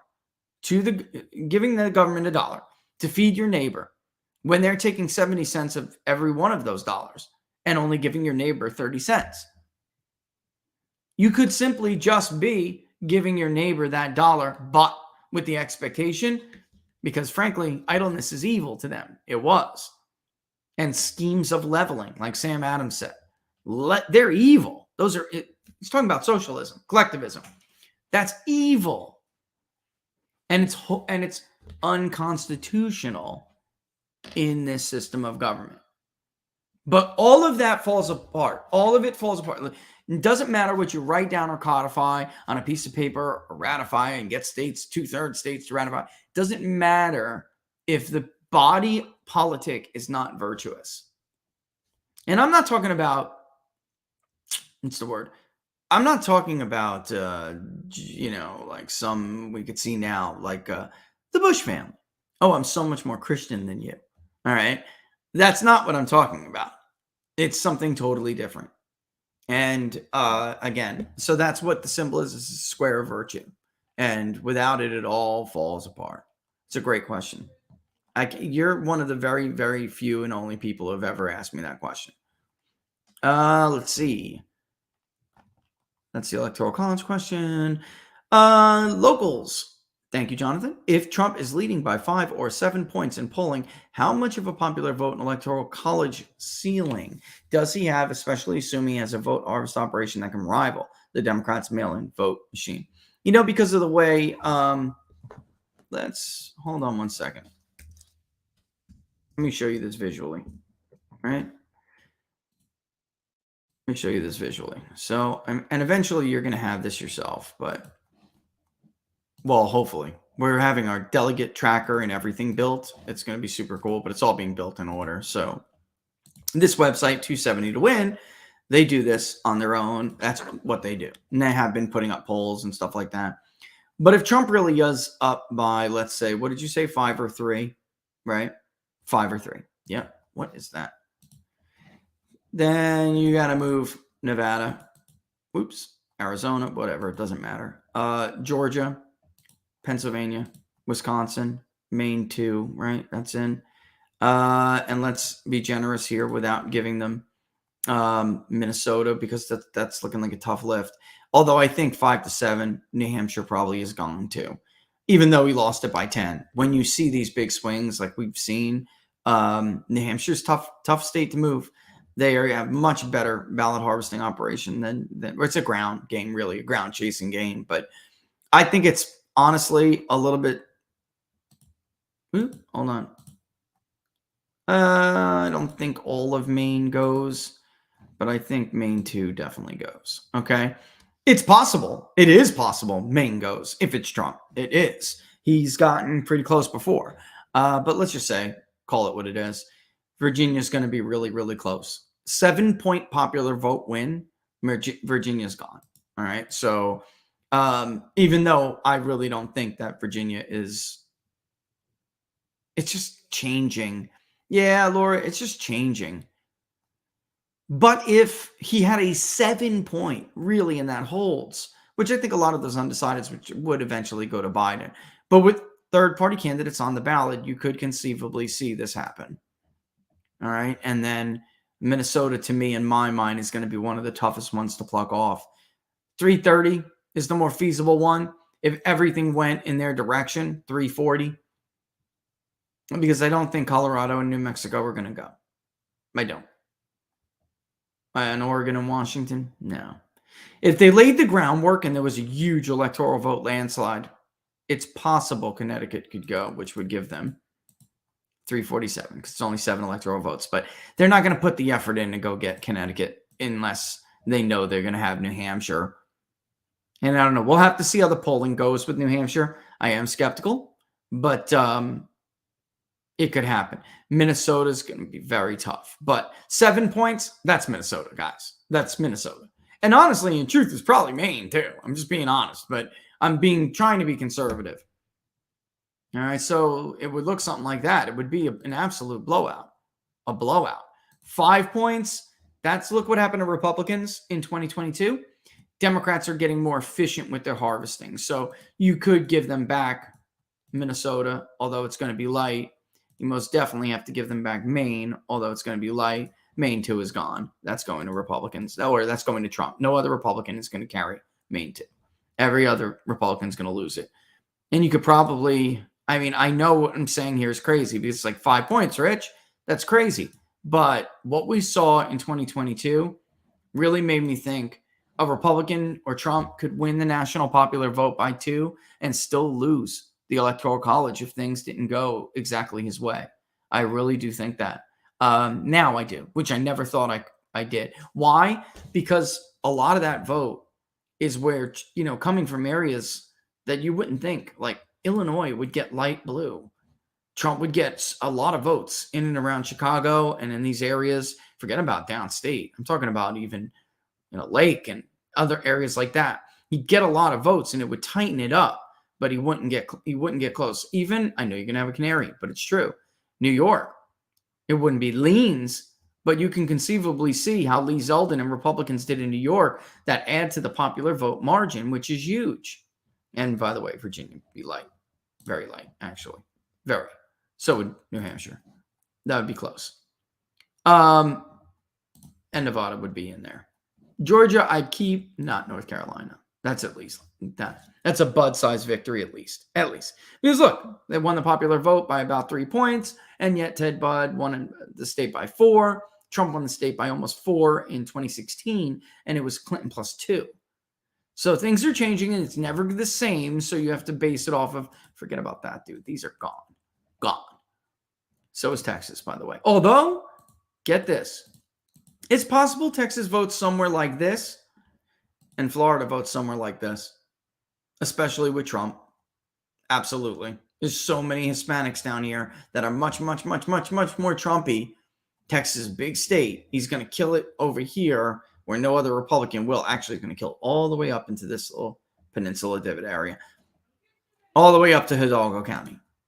Or not Hidalgo, Zapata. And yeah, that's interesting exercise, but we'll have to see. And then honestly, it's because that those working class voters are so overrepresented that you could see conceivably Wisconsin even go by like 4 points to Trump. Ohio's like 12. Iowa's like 12. Pennsylvania's like 2-4. Michigan, that's right? Yeah. Michigan, maybe 2 points, something like that. But, some of these states really do hold, and they hold tight and firm, fast and firm. And Georgia's closer, It's just different changing world. And again, a lot of where that stuff came from, you'd have to do something like this even. Yeah, it's not leans, but it's likely. Maybe Trump really racks it up in areas like outside Atlantic with Monmouth and Ocean. He banks a bunch of those are Republican areas, but Trump does really well in those. And then Gloucestershire down south, where Trump, nobody saw that guy losing in the state Senate in the 21 elections, but Decision Desk, and I sent an email back like this was happening. You could see it. Trump versus Hillary, Trump versus Biden. He was winning those areas. He was taking state legislative districts in parts of New Jersey that were more non-white. So you could see it coming. And people just chose not to pay attention. They chose to pay attention to the white, suburban, educated woman.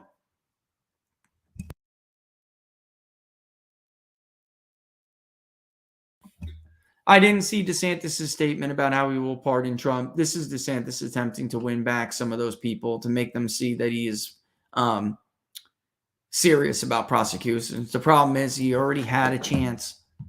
And I don't know if you guys had a chance to really see. I literally said yesterday on the exclusive locals and YouTube member stream, then you think Team Trump does not have a dossier of DeSantis's comments and statements and public pressers and actions he took to push back on this thing that he's a COVID warrior. Have you seen it? They're bombarding him with it. Jack Posobiec has dug up so much stuff. It's unbelievable. But Team Trump themselves. Oops, here's a press conference with him telling everybody spring break is over. Maybe come back next year if things are better. Maybe. If you don't close your bar, I will take your liquor license. Again, I personally know somebody who was put out of business because what they're claiming is not true. Did he change faster than everybody else? Not everybody else. No, but he did change faster than many. But he was literally out there trying to take liquor licenses when Donald Trump was saying we need to reopen. And it's time for us to celebrate Easter and get back with our churches and our families.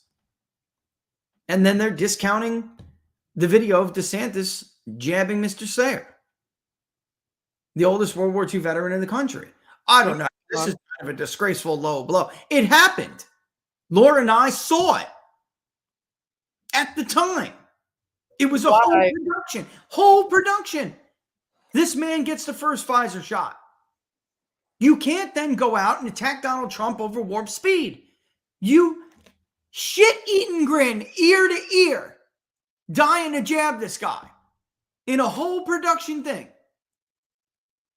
I said this a million times. I'll say it again. It's a foolish strategy because the truth is that nobody was a hero in COVID except for people like you and me, the little guy. The politicians were not. And that's true of everyone. And I'm sorry if that hurts your feelings or butts your entire campaign strategy, but it's the truth. Trump should never have allowed the CDC to give governors the cover to close, but he did not resist that. He closed. He locked it all down. He But did. he was reluctant. You must confess he was reluctant to do so. Not Trump I'm talking about. I'm talking about DeSantis. He didn't resist the CDC. Oh, I thought you were talking about Trump. Trump said, I guess if that's what you're saying, we have to do. But after 12 days, he was like, you said 12 days to slow the spread.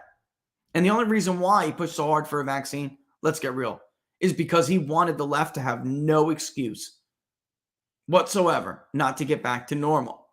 He immediately, even before he went along with the 12 days to slow the spread, he said no. And then they brought in the study from Imperial College, who's now, I mean, people like me were saying that guy's a fraud and has a long history of these fake models for years, but he scared the hell out of them. They literally went, you're going to kill your own voters. If you don't listen to us, you're going to kill 8 million old people. Or what was the number, Laura, they gave him? It was like 6 or 8 million, some ridiculous amount. It was an astronomical number. You're going to kill millions of your own voters. That's what they did to him. And nobody, I don't care who the hell you think you are, nobody as president was going to be able to discount Fauci and Birx in the early days of that pandemic. But within 2 weeks, he was immediately at odds with Birx, Pence, and Fauci. And there was, I got to say this again, because it's amazing how many times I got to say it. Donald Trump did not have the legal authority to fire Dr. Fauci. Period. Period. And if he did, he'd have been crucified and impeached. And by the way, Fauci has protections, legal protections. So while they fought it out, or whether he had the power to do it, through some crazy loophole, Fauci would have been defended. And guess where he would have been while the whole thing was going on? Right in the position he was in. It would have been pointless. Pointless. Truth is, everybody caved. Everybody caved but myself and Robert Barnes and a bunch of our viewers. I still have the emails from people now, influencers now, who are supporting DeSantis, telling Robert and I that we're wrong. You're supposed to be a pollster. You don't see the polls? Trump is going to be popular for this. Folks, I kid you not. I got the receipts. They're there. And I'm repeatedly saying what Barnes and I are telling you is, one, it's not good policy. Two, they're using it as an excuse to kill Trump, to cut Trump's Achilles heel, which was the economy. And three, it doesn't matter what the polls say right now. It matters what the polls are going to say 6 months or a year from now. History will record it. They will blame someone when you destroy an economy.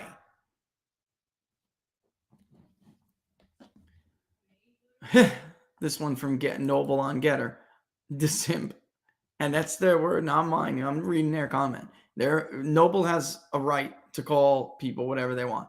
Yet the Simp Ukraine spokesman Christine Pushaw is engaging Laura Loomer. Is that a priority? Yesterday, she spent the day attacking a 16-year-old boy. The media jumped on it immediately. And she said, acted like, and she could have, after the first 1 or 2 tweets, she could have just left it alone and then just moved on and would have looked like, hey, little kid, little boy, be more respectful and do something better with your time. And she would have came out looking like a peach. But she didn't stop. When she appeared in her own words that she was just going to leave it at that. She didn't. She kept going. And now today, because the kid brought up Botox, now today, and it's as recent as 2 hours before the show aired, they're making fun of the kid for being fat. Pudgy-faced. He's a 16-year-old boy. The media's eating it up. Go to Mediaite right now. They're mocked the hell out of her for it. Maybe that's why your campaign didn't announce, couldn't put on a competent, effective announcement. Your campaign people spend all of their time on Twitter attacking people with libels and slanders and just, blow the belt crap. Yeah, Trump attacks too. And in 2015, he said some stuff that I was like, oh my God, why? The gold star dad, right? I was like, why? But his campaign was competent and effective. He wasn't like spending all his time doing that at the sacrificing other things. Big blow to this idea, and Ken Cuccinelli himself tried to do it to Gorka yesterday on Newsmax. This idea that Trump's problem is personnel, he hires the wrong people. Every fourth person, Cuccinelli said. Well, you hired people who couldn't even have a campaign rollout. You want to blame Elon Musk? That's kicking the can. That's definitely passing the buck. It is your job as a campaign to protect your candidate from disaster. And you didn't do it. So it's not a smart move. If I was on Team DeSantis, I would say don't engage with Laura Loomer. Push your message. Because you failed to get your message across during the announcement, which is, of course, the point of an announcement. Put forward your message and your presidential justification in front of as many people as possible. That's a successful announcement. It's too late now. I'm not giving them any ideas. It's too late. And frankly, Laura, for 2 months I've been giving them ideas. They've been attacking me and smearing me. They don't listen to ideas. That's why he's polling where he's polling. That's why he can't get over 20% in the Fort Worth area. My question for today is, does the fact that DeSantis is so far behind in primary polling prove that suburban women are not the swing vote that DeSantis claims they are? Can I show you something, guys? I'm so glad that you brought that up. Because I can show you my polling, and I have. And it shows you that it's not true. None of this is true.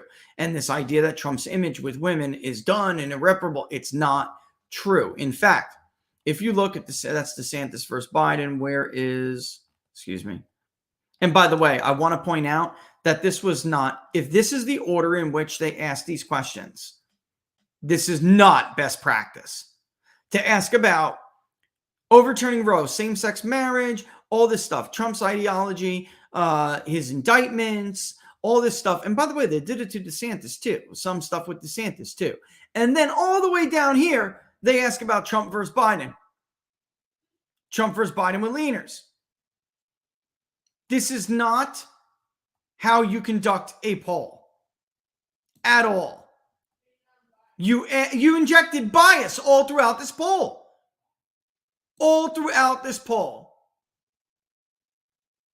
All right, I don't really care about these with the because it's not just leaners. What they did here was essentially take away the someone else category. I care about the true ballot, okay? Which means there will almost assuredly be third-party candidates on the ballot in a state like Wisconsin. That's going to happen, at least a libertarian. And also, would you not vote, okay? That's all very big, all right? So bottom line here is you can clearly see Trump is actually doing better among women than DeSantis is. So you ready? He leads among men by 12. He leads among women by 1.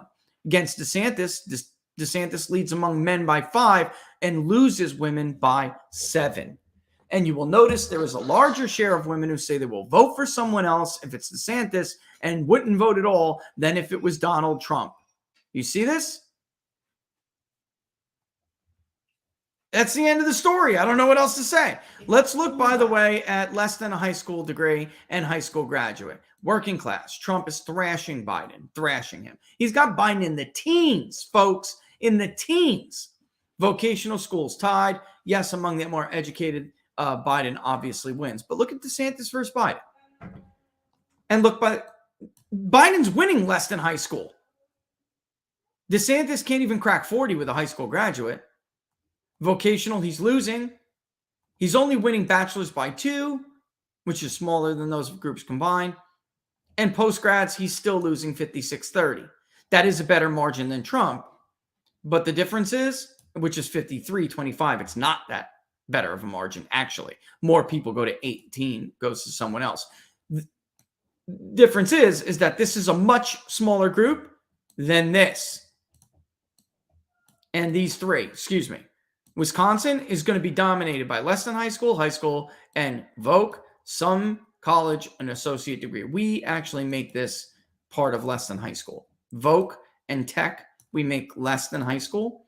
We say voc, tech, or secondary meaning less than high school, and then some college or an associate's degree we make separately from that. They're very, very different voting preferences, which is probably why Trump's lead isn't as big as it is in our polling.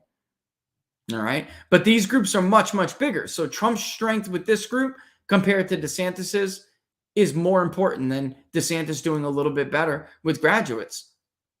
Because at the end of the day, those people are not going to go to someone else, folks. They're going to vote for Biden.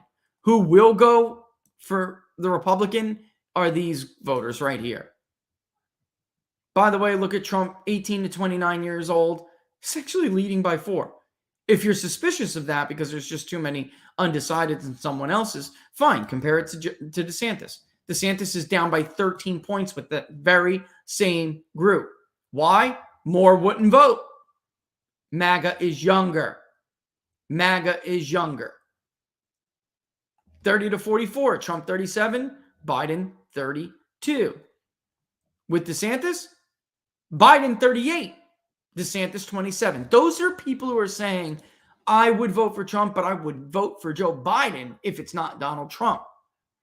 So the numbers, again, we call the show Inside the Numbers for a reason. The top lines, especially this early, but almost all the time, the top lines mean nothing. Nothing. You know, if you looked in the Marquette poll in 2016, Robert Barnes and I have talked about this a lot. If you looked in the Marquette poll in 2016, you would have actually saw Donald Trump's victory in the state of Wisconsin. It's how they chose to weight it. That's what did him in. Way too educated. And by geography, which they actually showed you, I don't think they show you that now, you could see that their working class was way too metro excerpt working class. People who live like in nice areas in excerpts that are expensive areas, but just don't have the money. Or what I strongly suspect were students who you stuck in Dane County. Very different than a working class voter in Polk, Rusk, Sauk, Dorr, Ashland, Douglas, Bayfield. So you could actually see Trump's victory in that poll. What I see in that poll right here is a victory for Trump. I see a loss for Ron DeSantis because those people are not going to vote as much as they would vote if Donald Trump is the nominee. And the strength among college voters is not enough. It's a smaller group. So doing a few points better among four-year degrees does not make the impact of doing much better among working class when he is. It's not close. And increasing their vote share by several points. That makes a much bigger difference. And soon, eventually, with the next polling, as we show you what the difference might be with electorates, I'm going to start showing you weight variables live and show you what happens. If the working class vote share falls to like 21, 22, or whether it's at 26 or 28, massive difference. Massive. As opposed to whether or not postgrads are 16% or 18%. Right? Because they're going to vote anyway. What will make the share of the postgrad go up and down is by how much the non-educated working class come out and vote. Right? And that's what I'm trying to tell you is the Democrats are going to vote anyway. The only question is whether or not a Republican candidate can get enough of the Trump vote out in order to counter it and reduce its share of the overall electorate. All right. What else we got here before we got to go? Because I know I got something. What do I got at like very, very soon? And then I'll be on Sebastian Gorka tonight at 7. He's filling in for Rob Schmidt on Newsmax. Tune in, 7 p.m. Eastern Standard Time. I'll be on Newsmax. I'll be on at 7:15, Laura's saying. But I have something right after this, I believe. Real America's Voice. Steve Gruber? Is it Gruber? Who is it, babe? Pop in. I don't know. Who? I hear Terrence. Okay. I'll be on with Terrence. What time? Terrence Bates. Terrence Bates is at 2:55 Eastern Time. Oh, then I better get the hell going so I can get dressed. And right. yeah, and Um, Sebastian Gorka on Newsmax at 7:15, but be there early just in case they put you on earlier. Yeah, Jim, I'd love to check out Maine at large. Really would. That's an area I like to poll quite a bit, and I will show you the one and only pollster I trust in Maine. All right. Do I know how Trump feels about Tim Scott? Nice enough guy, but he did trash talk Trump behind closed doors with donors like crazy. Like he wanted Trump to lose in 2020. So, but overall thinks he's a very nice guy. And he is. Tim Scott is a very nice guy. He really is. Just sent an email to Paxton saying I love him and nobody should be drunk on taxpayers' dimes. Damn right, Bobby. Yep. Mastriano will not be running for Senate. McCormick probably is the favorite there. I just spoke to Sean Parnell the other day. The situation for him has not changed. I mean, they have seriously used family court. And what they did to Sean Parnell, I didn't even know. Outrageous. Outrageous. Got all these judges to mysteriously recuse themselves so the nutcase can get it, who then threatened Sean that if you become the leading presidential senatorial candidate, I'm going to take your kids away. I mean, that's really what they did to him. They gave him a choice of, right, sure, you want to run for Senate? Knock yourself out. I'll take your children. This is not, I am not okay with this. Anyone who's from a divorced home knows, you could easily make somebody into be a monster. They are notoriously flawed. I don't like it. And I just don't like it at all. And it's tragic what happened to Sean. And I think that leaves McCormick, though, at this point, as numero uno. I didn't see it. Yeah, they're trying to say that there was a problem. Listen, for everybody with this With what though? Jonathan, look at Jonathan's comment. Wouldn't Minnesota go before Virginia? I don't care about snark. I don't. I care about people's legitimate comments. Wouldn't Minnesota go before Virginia, even though Virginia was Biden plus 10, whereas Minnesota was Biden plus 7? That's a really, really good question. I was kind of on the fence with that there. I would need to really track Minnesota. And the reason why I'm saying that is there are just some election differences. And I'm going to walk a line here on YouTube that Republicans in Virginia took some actions after 2020 that I really think benefited Glenn Youngkin. Listen, if Virginia Project, you want to jump in here and give the better stats, by all means do, because you deserve it. But they did like 25% of poll observers. And Virginia has a witness system for signature verification. They had like 25% of locations. That's it. When Glenn Youngkin was elected, it was like 99%. In Minnesota, there's still like nothing. And there's a month of early voting. It is, so based on that is what I'm basing that on. Also, I polled Virginia several times, and I can see that there's like 12% that voted for Biden that now doesn't like Biden. That's right on the line. Right on the line. And for anyone to beat Biden in Minnesota, they got to overwhelm, whatever stuff there could be in the system, and they got to make inroads. I always thought they could do it, but it's just going to take, and there's we've had them on the show before, actually, to talk about Minnesota.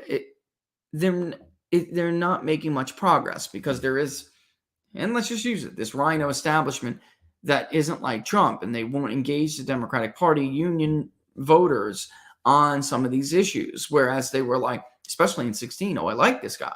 But then they corralled some of these people back from the Iron Range and everywhere, really. They corralled some of these people back, and the Trump campaign wasn't there to effectively answer it. So I honestly think Minnesota is probably could, and also, by the way, Jonathan, right? Think about 2016. Minnesota was only like 2 points. Virginia ended up being closer to 5, even though it was too close to call for a while. So yeah, I totally see your point. I just think that you got to put work in these states, and there's been more work in Virginia than there has been in Minnesota. All right. Although, my God, I mean, I don't want to get into it now. This is 236, but the untapped voter pool for Republicans in Minnesota. There's also Michigan is another one. It's huge. There's just a lot of normies that Republicans, despite what Ronna McDaniel is saying on Fox News, forget about getting people on the absentee mail-in ballot list. They need to register people. And then we've profiled like 700,000 of them in the state of Michigan alone. And in Minnesota, it's very much the same story. So they just don't do it. They don't do it. They have focused on places like Virginia, but, we'll see whether or not that would be quite a bit. But yeah, tons of it. All right, so with that in mind, stay safe. Book club, 3 p.m. Eastern Standard Time on Saturday. Right, Laura? We're doing that thing on Sunday. We're doing that thing on Saturday, right? Okay, we have a downtown thing we're doing on Saturday. So yes, it will be Sunday, still Eastern Standard Time. All right, so have a safe weekend. Be good. Don't do anything I wouldn't do. At 41-year-old Rich, not younger Rich. And we'll see you on the flip side. Deuces. Deuces. Have a blessed week.